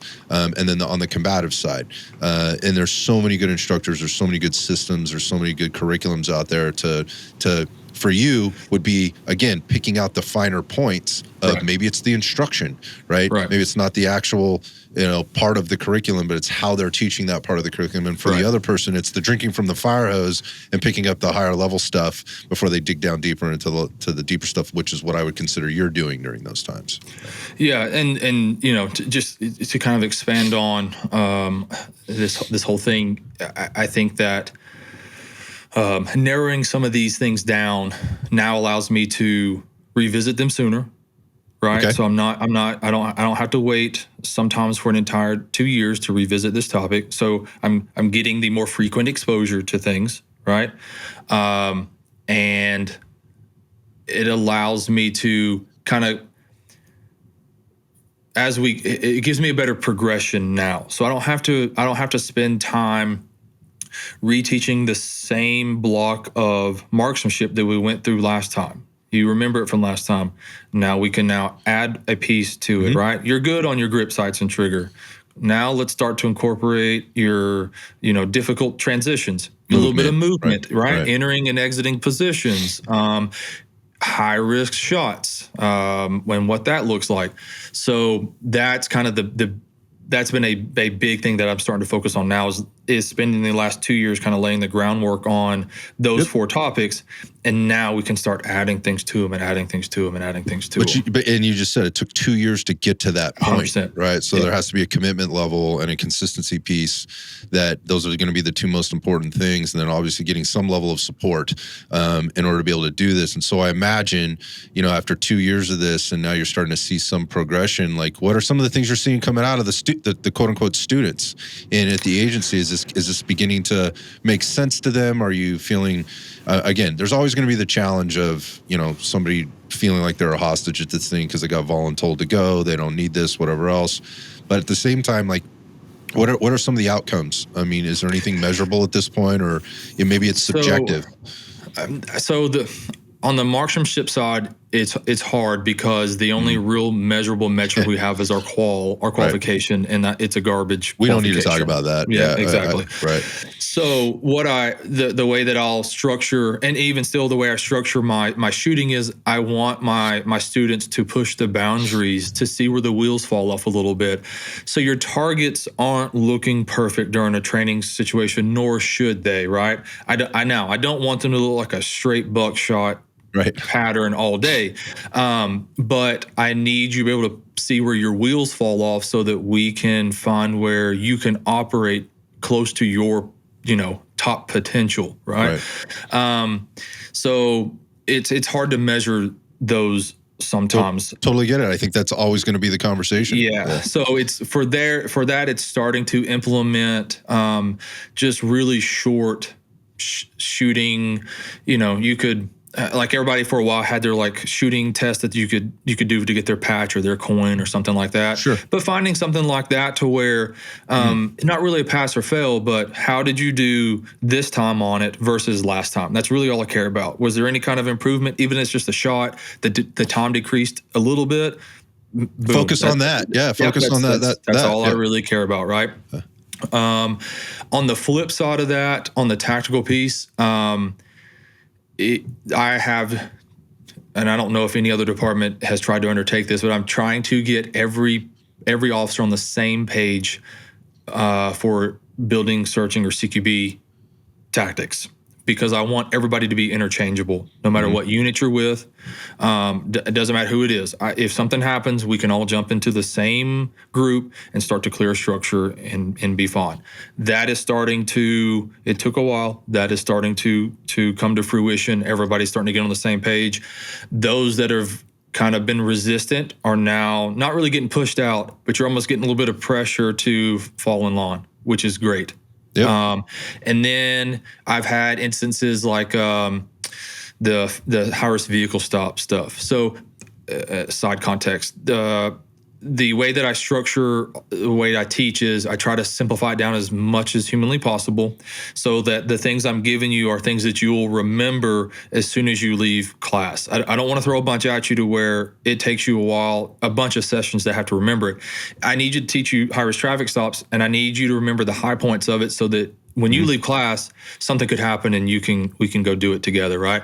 So I had a block last year of teaching high-risk traffic stops, and then they had one the following night, and the lieutenant on the shift said that they executed it just like I had taught it, and it went smoothly. And so he was, giving me a lot of good praise for that, and that as an instructor, there is no better compliment when the things fall in the line the way that you teach them, and you have that success. Boom, that's it. That's why I do it. That's winning. And that's the subjective stuff I was talking about. And I think it's really important to acknowledge that. And so when somebody else is, like a third party is acknowledging that, like, I get that. That's like better than any paycheck. It's like, damn, like these guys are getting it, and it sunk in, and everything worked out well. And those subjective measures, I think, should be talked about, right? And that's why I asked you that question, because I knew what you were going to tell me without asking. Because it's the same thing. All you training unit guys tell me is like, this is very hard to do, like on a purely metrics-based system. And there's a time and a place for metrics, but then there's also a time and place for the subjective evaluation and feedback mechanisms. And how are we internalizing those and then externalizing those in terms of changing the training or continuing to do it the same way, or reinforcing it, however you want to kind of put that. That subjective evaluation is important, which comes all the way back to the leadership stuff and being able to communicate down the line or up the line, with anybody that's potentially in that situation. Again, going back to the patrol guys, they have to be able to talk to the other patrol. They have to be able to talk to their sergeants. Those sergeants have to be able to talk to lieutenants. Lieutenants have to be able to, communicate whatever the captains. All of that stuff has to be pushed up the line and down the line. And so if you were caught in the middle of, I'm just here doing my thing on the training unit, and, people come through and they come out, and I have no measure of it or any sense of what this is doing, that puts you in a really tough spot. So for you, I would want to know that stuff. So if I'm in your position, like, I need to be having those communications, like, how your guys doing? Right. Hey, or we had this guy come through the class, he did excellent. How is he doing out there on the street? Or I had this other person in the class is like, dude, this person's a shit sandwich. And I know you probably already know that, but here were some main takeaways. There were some improvement things that they had, but these are some other things. Can we talk about this? Or, is there anything I can do to help you help them, kind of thing? Because then you're taking that responsibility off their plate with all the other shit they got going on in the day, with all the other people they're managing and all the other things. Like, this just goes back to that team cohesion and how it assimilates through the rest of the thing. Maybe much easier done on an apartment of 125 versus apartment of 2,000. I don't know, but I got to imagine. I don't think I would have been able to do. There's just the training unit at my previous department was just so much larger that you don't have the autonomy. You don't really have the freedom to do these kind of things. Everything is kind of pre-planned and lockstep in place, and you're just. There's value to this. There's value to this, yeah. So I do think that there are pros and cons to some of these departments, right? That my previous department had so many different cool specialized units that there is no shortage of something that you could do. My current department, not so much, because it is smaller, but at the same time, you get to wear, whether you enjoy this or not, you get to wear different hats that you might not otherwise get to. And so that I find that fascinating. I like dipping my toe in different things, because I have there's a bunch of different interests in this field. It's not just answering 911 calls or writing tickets. There is a massive world out there in law enforcement that you can do all kinds of stuff. So why not try to do a lot of them? Yeah, and you can do that in smaller departments. Yeah, and you're doing that. So let's transition into that and go down that path for a little bit here. And that is what you're doing in terms of the specialized teams and some of the work that you're doing outside of the training unit. Again, because you've you've got this opportunity to do that. Talk about that. Yep. So when I first got to this department, the plainclothes unit that I referenced earlier had put out a department-wide email looking for officers to assist them on an upcoming operation that they were doing, and I naturally volunteered. Yeah. Yep, absolutely. Put me in, coach. Yep. And this is a world at the time that I had next to no, I'm gonna say next to no, very little exposure to. I'm used to the very overt multicam, big armored SWAT team kind of tactical response, and the little bit of stuff that we did do with our narcotics guys at my previous department was still not as low footprint as you might think. Okay. This unit, my current unit that I help, is very good at keeping low footprint and low visibility, which is very, very interesting, opposite ends of the spectrum, and fascinating to analyze. So the unit at the time, and even now for different reasons, excellent detectives, absolutely excellent. They do a lot of good work. They're also doing, like I said, all counter narcotics, all ICAC, all human trafficking. And if there's anything fugitive or gang related that comes through, it falls onto them too. So you get so busy with casework, the tactical piece that naturally goes along with these units, it doesn't get the attention that it needs. And there's a lot of footage out there of these units still executing these operations on their own, which is fun, but it's been very minimal training, and it goes to shit a lot, and people have been hurt a lot. It gets chaotic. It's not executed very well.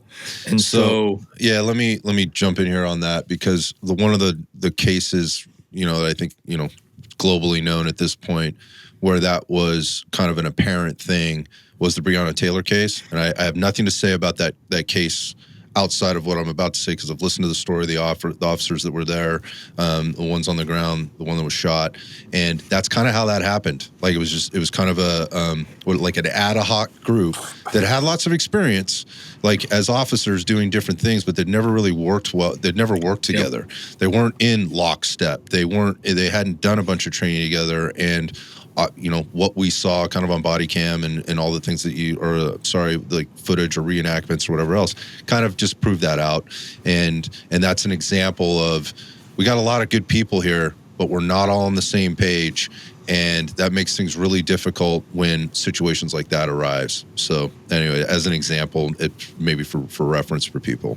No, and that's, you nailed it. And with these kind of units, you would need just as much training time devoted to and attention devoted to the tactical side, the apprehension, the enforcement side of things, as you do your investigative work. Mm-hmm. And no unit has that kind of time. You're right. You're either doing casework or you're a tactical. It's hard to do both. It's hard to be 100% both. You can't do it.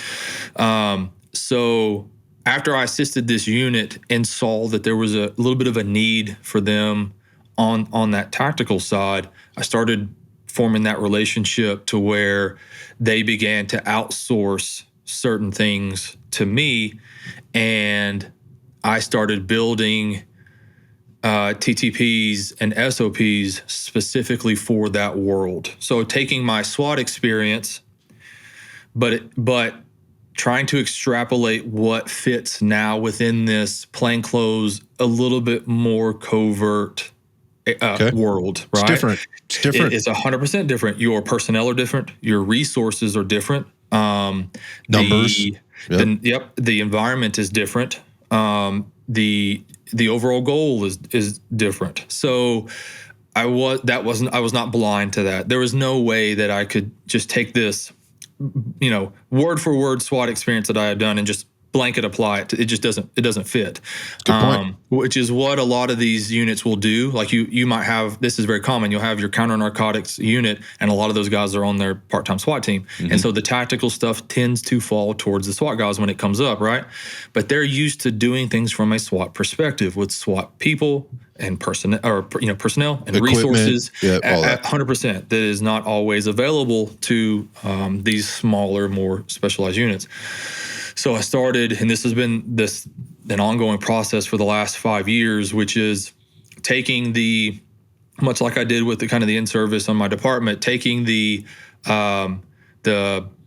statistically the mission sets that come up most often, and then refining those as best as I can, and adapting all of my training experience to fit that world as much as humanly possible.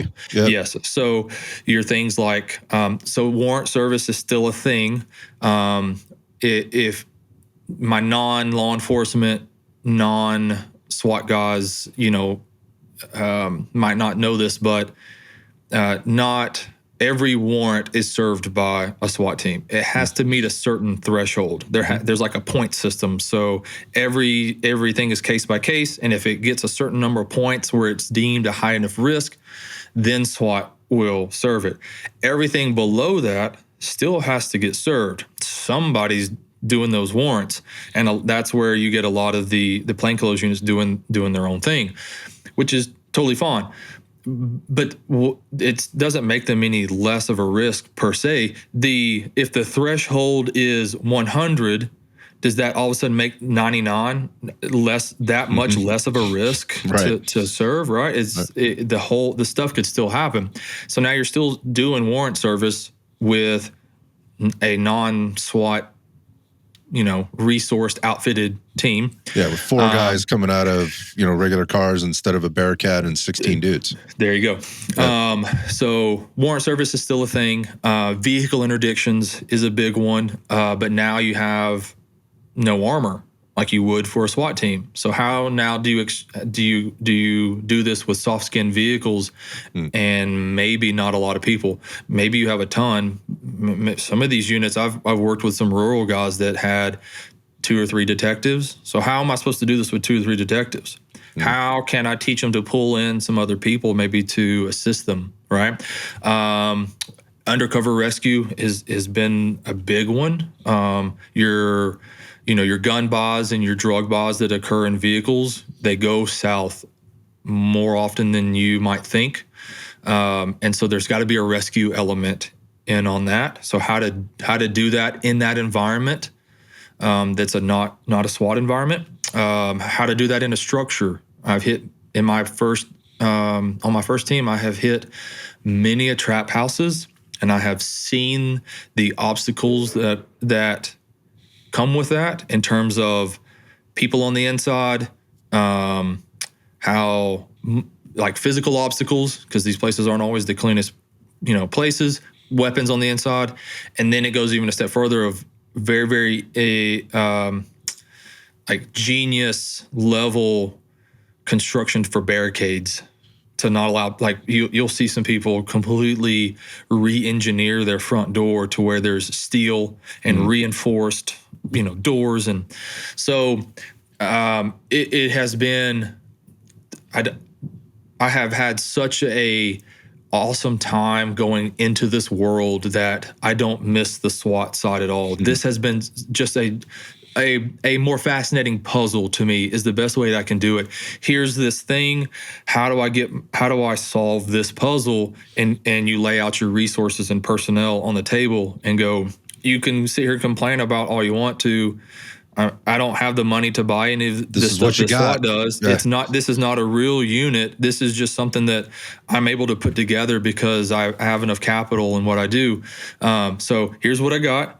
This work is going to get done whether it's with me or without me. So we got to figure out how to put this puzzle together. There's going to have to be a solution here. Yeah, I had a football coach once who said, in face of adversity one time in a halftime locker room speech, he's like, "Don't tell me how fucking stormy it is. Just bring the ship home." That's what and that was pretty much all he had to say when people were griping about this or that or refereeing or bad calls or, missed opportunities or whatever else. Don't tell me how stormy it is. Just bring the fucking ship home. And that's just what we had to work with. We were smaller. We weren't as skilled. We were outmatched, and we lost the game. But at the same time, everybody played better. There weren't any points scored in the second half. My point being is you got what you got. So don't bitch about it. You got to make this happen. And I think that is a frustration that a lot of departments, a lot of teams, a lot of officers are constantly faced with, and it's got to be about finding solutions, and there's got to be a process to that solution. So I can totally appreciate that. Just talk a little bit about the work. I mean, you mentioned some of the the challenges that you run into and all the different kind of crimes that you guys are investigating, serving warrants on, and all that kind of stuff. But talk a little bit about the work, just from the day to day. What does it look like, and what are some of the situations you guys are in? And I don't know, where's the job taking you lately? Oh, that's a good question. So during COVID, the internet crimes against children underworld increased in Georgia by about 200%. Yeah. So much so that our detectives are just drowning in it, and it is it's disheartening in every sense of the word. Just talking with those guys and the things that they have to view, and how often it's coming in. So I kind of paint a picture for you. There's I don't know the ins and outs of it. I just kind of know how it works a little bit. There's a computer software that can kind of intercept some of the IP addresses when this material is traded, right? My department had to turn all. You can filter out some cities, municipalities. My department had to completely filter out most of the city of Atlanta because there was just so much coming in on a daily basis that you just can't even touch it. Buried in it. Absolutely. And so Disgusting. that 100%. So, and now we have taken a huge interest in that, which has been amongst the most rewarding stuff I've ever done. I'd almost rather go after these guys than murderers. And I've been after homicide suspects. I'd almost rather go after that sophisticated child, sex criminal, just based off of how many people they can hurt online, and how permanent that is, and how wide-reaching that can be. So that's been a huge one, massive. The human trafficking piece is not going anywhere. I have been fortunate.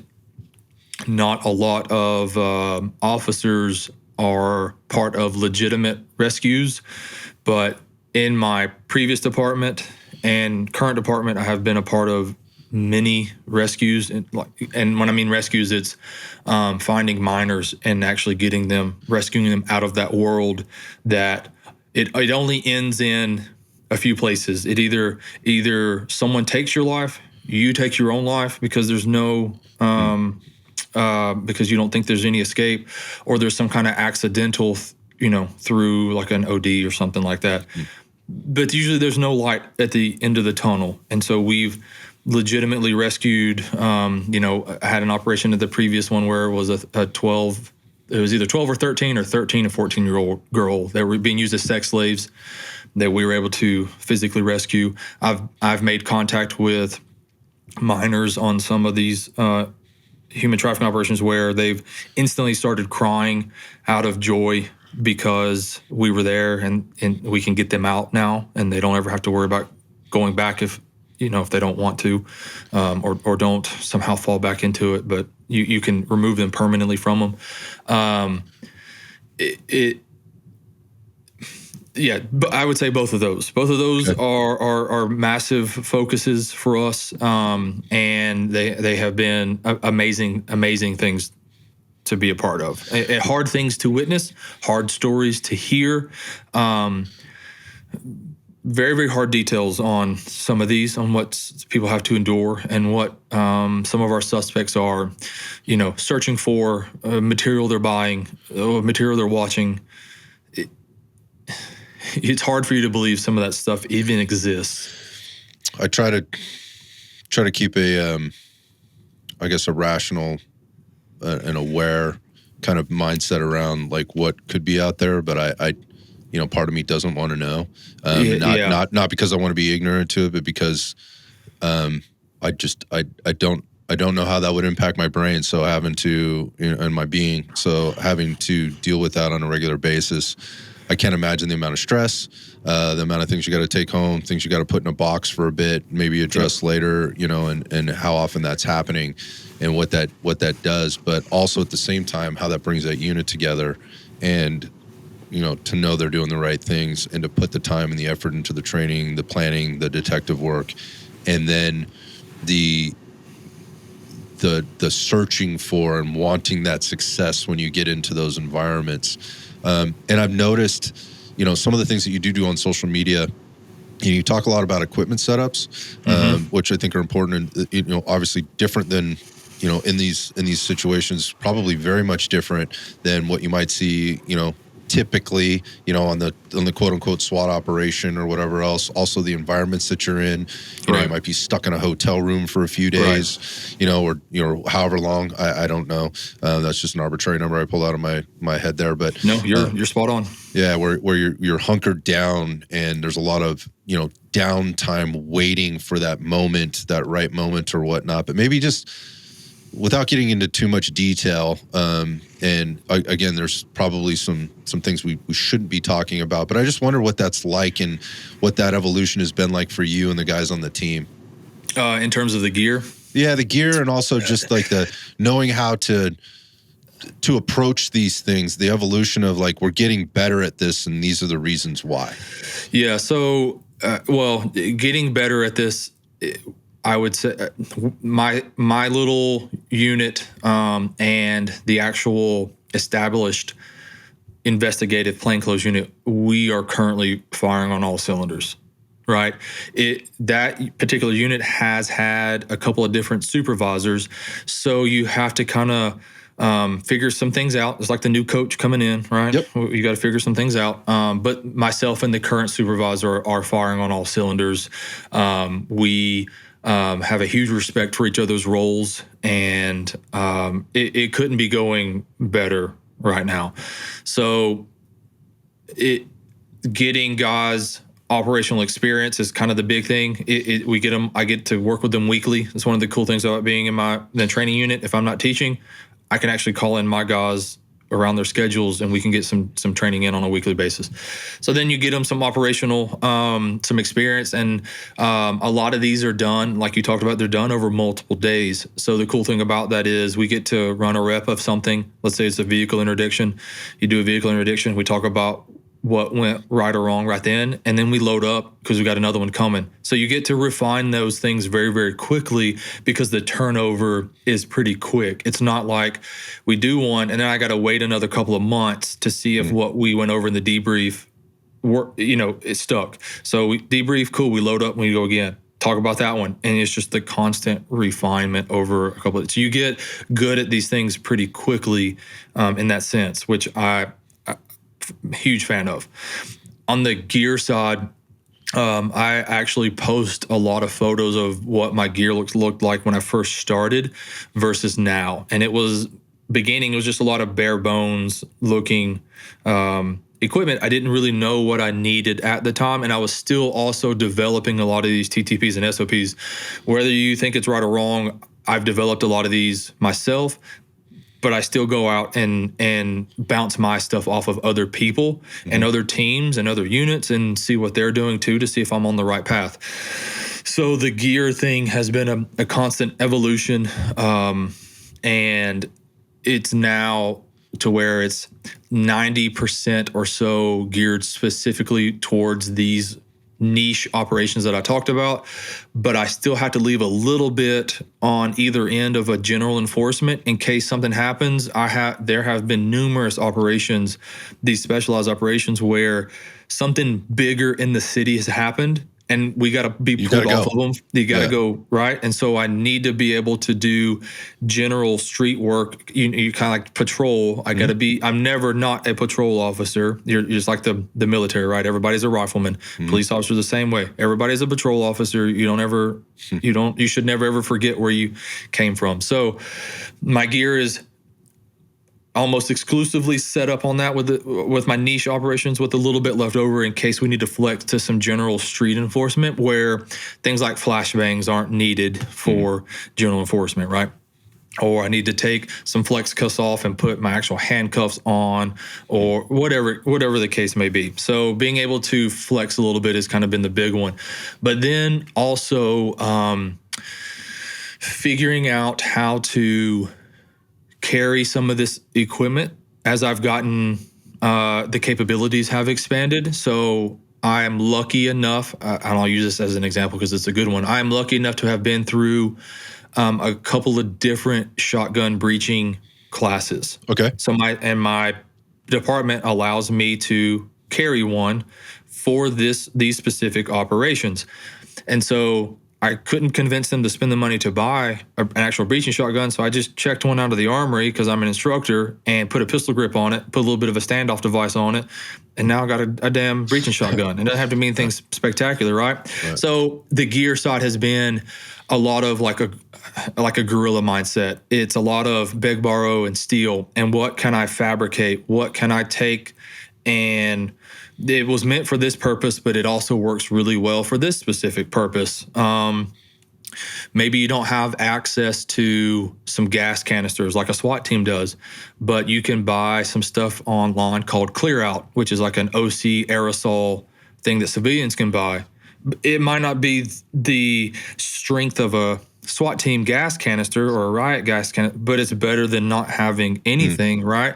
So thinking outside of the box on a lot of this has been huge. And again, it's been another fascinating piece of that puzzle of these are not traditional means. I'm not an established unit. This is just something informally that I'm allowed to put together and train and run. But that doesn't mean that I don't need equipment. And that doesn't mean, but that also doesn't mean I can't go out and spend my own money every time this happens too, right? So it's like, acquiring old Halligan tools from the fire department that maybe they're not using anymore, and finding somebody that can sharpen them for me and clean up the rust off of them, right? So I've loved that piece, putting together stuff from like a lot of DIY things and refurbishing things and taking things, like another good example would be window breaching stuff. You can buy a lot of formalized window breaching, really cool window breaching equipment, but a handful of cracked porcelain works really well when you throw it against glass too, right? So again, you can't be stuck in this box if you're going to operate in this world, because this is what you have. This is the budget you have. This is the equipment that you have. This is the personnel that you have. I can complain about all of these. I can complain about standards if I wanted to. I could complain about the lack of personnel what I would really want. I could complain about not having a budget because I'm not a real unit. None of that matters. This is what I have. These are the people I have. This is the equipment I have. Now let's find a way. Let's find a solution. Let's find a way to make this work. That's it, period. Yeah, so I recently had an experience not too many months ago where I was had the opportunity to work around a very large, very well-known, or when I say work around, it was there with them for like a day. Kind of experience some of the training that they were putting on and how they were doing it. And these are very squared away, very veteran guys that do, a lot of things all day long. What I was surprised to hear is in this department, which is very well funded and has all the latest and greatest, or has access to most of the latest and greatest, how much of what you just said they do as well. And that is like fabricating their own tools or figuring out the right solution for them. You kind of look at that as like the 80% solution. Like, I have a lot of things I need to get done, and I'm not going to find the perfect thing. So how do I find the thing that fits. Again, you chop 10% off one side, 10% off the other, and figure out how to make that 80% really work for you. And I think, again, the high achievers and the folks that are out there that are not spending their time complaining or bitching about what they don't have are looking for that 80% solution. They're doing it in that kind of a way. And again, I wanted to bring that up because I got that early on when, I kind of saw some of the stuff you were putting out on social media. And I thought that was interesting because I don't see a lot of other people doing that. I think, somebody's like found the tool that works for them, right? And, that's the answer versus I realize this isn't the answer for everybody, but let me tell you why I do this and how it works for me. And again, it's that perspective.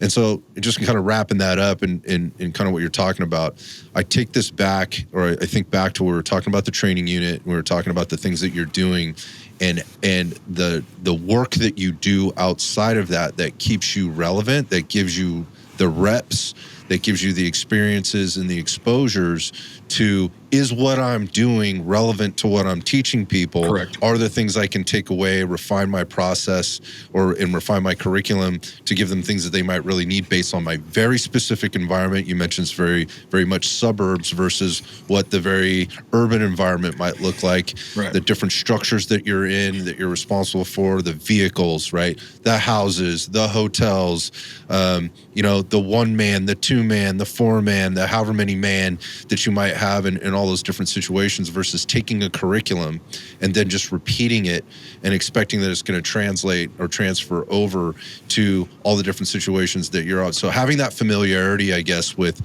what does your environment look like and what do your officers need, from your role in the training unit based on the experiences that you're getting in their community. And when I talk to several training unit guys and, depending on the size of the department, you mentioned like you got a sergeant and there's 3 of you guys that do these different roles and you've divided those responsibilities up. Some of those responsibilities is this is the firearms guy, right? Or this is the firearms team and that's what they do.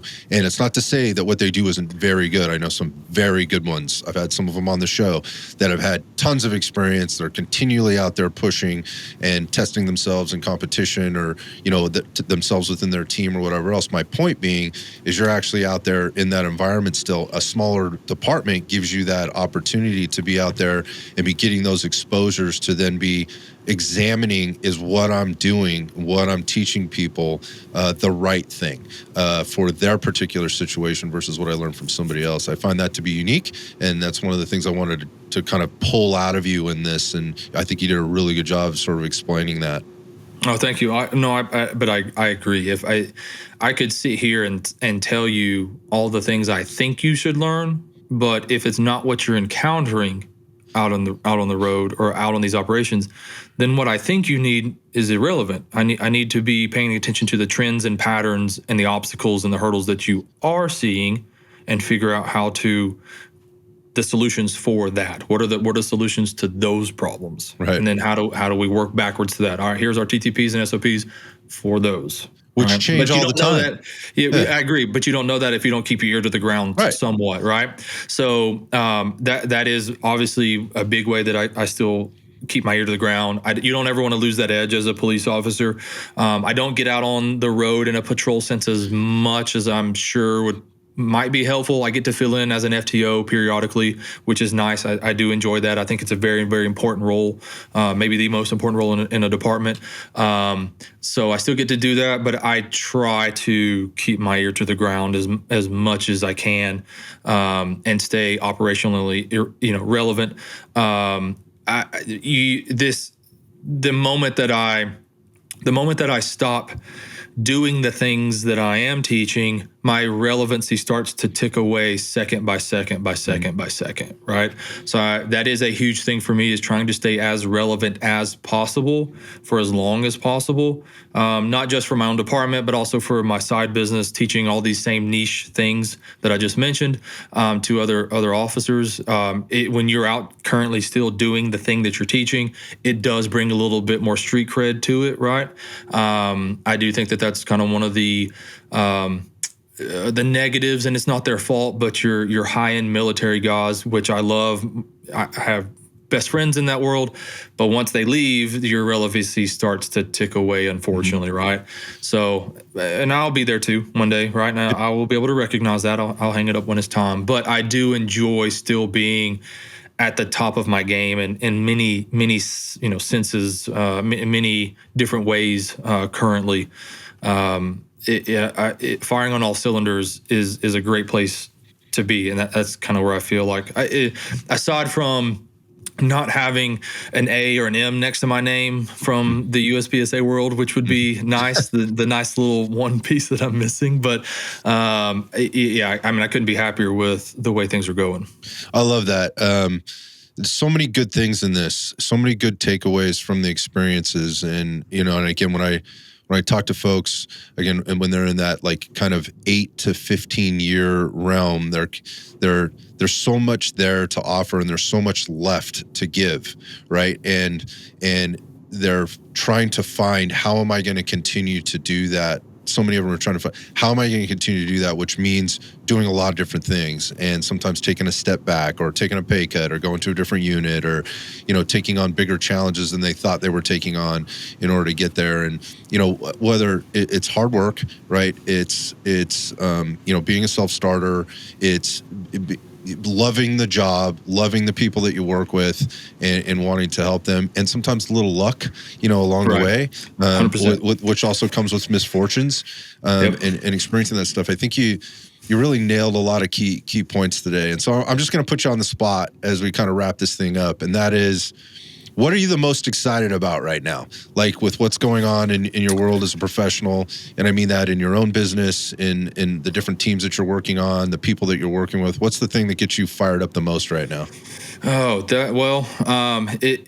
you could see it as a negative, but some of these things like the ICAC stuff kicking up 200% is not great in the grand scheme of things. But as someone who loves to be on the enforcement side of that, the work is about to, it's been kicking up. It's not slowing down. So getting more frequent operations in that world, I absolutely love. I look forward to it on a daily basis. On the business side of things, because my classes are a little bit niche, they don't apply to a lot of officers, which I get. Those are starting to come around quite a bit. I'm starting to put out more and more, specifically in those niche operations, and it's starting to get a little bit more and more traction. Those units that do those same operations are starting to reach out more, which is good. It does hurt me to where like some of my stuff does not apply. A lot of it does not apply to a SWAT team, but your SWAT teams are who has the budget to bring in outside training, right? So it is what it is. But I'm gonna stay my path. I enjoy this a lot, so I'm gonna continue to do those things. So both of those are starting to take off a little bit more and more. Yeah, I love that, man, and there's no doubt in my mind why that's happening for you. And again,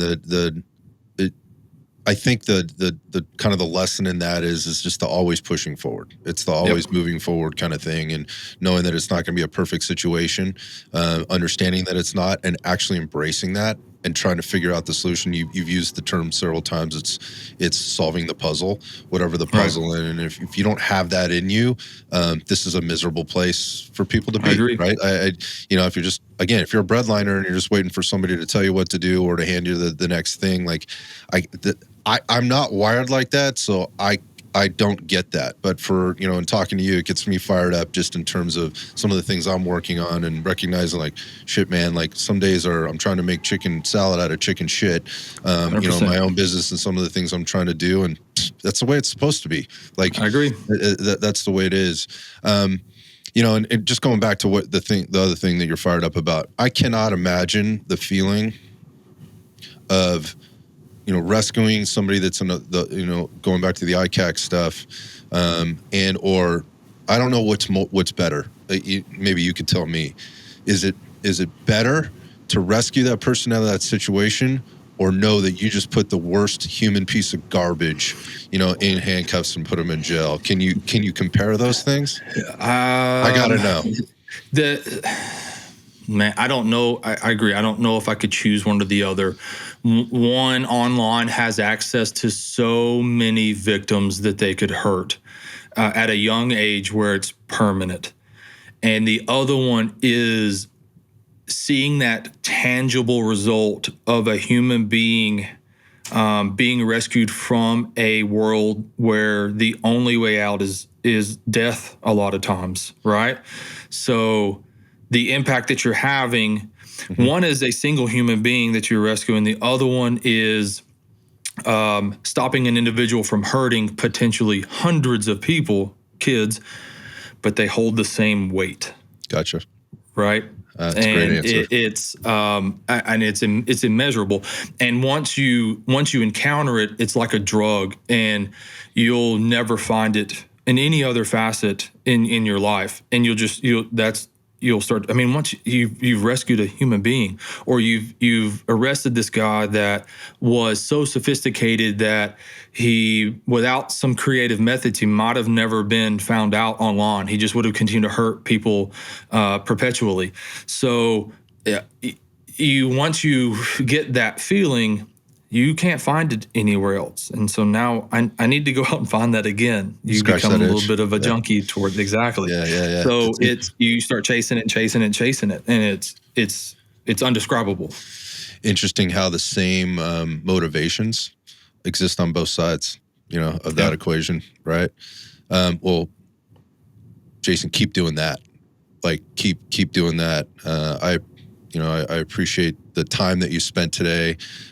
We covered so much ground. This was, I knew it was going to be good, but this one turned out better than I thought. Because what I was afraid of is we weren't going to be able to cover all the topics. We went a little over 2 hours, and that could be a lot. But if people are still hanging in there, and I believe that most people probably are in this conversation, there is so much value that I think can be extracted, no matter where you are on the spectrum of people that we talked about. Like, in those 4 different categories, or where you are in your career or in your journey, what size department you might be at, what type of job or what type of specialized unit you might be working on. There's so much here. And the whole point of me doing these podcasts is to put that information out and hopefully give people different perspective, maybe how to approach the problems and the successes that they're currently having or not having, for that matter. And want to have that conversation more. And I think there's a lot of takeaways there. So I'll just put this out there. For people that may want to get in contact you or see what you're doing, whether it's online or in your classes or whatever, here's your opportunity for the shameless plug. Where do people find you? How can they contact you? And where do they learn more? Yeah, absolutely. So I think the best place is going to be Instagram. That's where I put out the most material. My handle, Sierra 1, the number 1 spelled out. I try to answer everybody's DMs. I get a ton of questions on certain things, and so I try to answer stuff where it doesn't mess up, me earning money as a business. I still try to put information out there, even though people aren't, you may not come to a class, but I still try to help you out as much as I can. So I try to communicate with as many people as I can. The link to my site, it's a small site. My business is a small business. Is me, and I get my guys from my team to AI for me a lot of the time. So any questions that you have, if you're a department that wants to host something in that world, warrant service, vehicle interdiction, UC rescue, or urban sniper operations specifically, you can reach out to me through Instagram. The link to my site is on there. All the merch, the stuff that I design is all on there. But feel free to reach out. You got questions. I have lots of departments reaching out for quotes and stuff for courses all the time. So happy to talk to anyone who may be in need of those specific niche skill sets. And I try to communicate with as many people. I'm not that big. I'm not that cool or popular. So I got time for people. So we can converse if you got questions about anything. Oh, I love finding people in the niches to help give me different perspective. It helps me prepare to ask the right questions of the next person, find those interesting places where people like you that are doing things like you or want to do things that you're doing, again, in whatever environment they might be in. They have a new resource now. They've heard it differently, and we can make connections. So, I say this to just about everybody, and that is, and I sincerely mean it, if there's anything that I can do to help you push the mission forward, with the things that you're doing and how you're doing it, you got a friend here, dude. And if there's anything, I appreciate that. I don't know Thank what you. it would be, but you should never hesitate to reach out. You got my cell number. That's the best way to get me. Call me, and I'll do anything I can. And I would just end with this: keep doing what you're doing, man. I love it. This was super refreshing. Again, very enlightening for a guy who knows very little about a lot of the things that you talked about. So again, it's been valuable for me from an educational perspective, from a quote unquote training perspective. And I think part of it is that I didn't feel like I was drinking from a fire hose at any point. And I think going back to how you're, kind of your approach to how you deliver information in this 2 hours. So if you went to a 2-hour class, or a 2-hour course, whether you're at the agency or you're, in your business there, I think this was a really good example of how Jason delivers information in a very practical, pragmatic, and relevant way, with the use of some experiences, again, in context, and how that communication process works. And I'd be hard pressed to find anybody that listened to this that would be like, yeah, I don't know if that guy could teach me anything. I appreciate that. Thank you for the words, and I cannot thank you enough for having me on. This has been a phenomenal conversation. I've enjoyed every single second of it. Well, like I said, keep doing your thing, man. Best of luck to you, and maybe at some point we can do this again soon. Keep putting bad guys behind jail, rescuing those people that need rescuing, and training those people out on the street to protect your community and mine as well. Appreciate you, dude. Yes, sir. Absolutely appreciate you.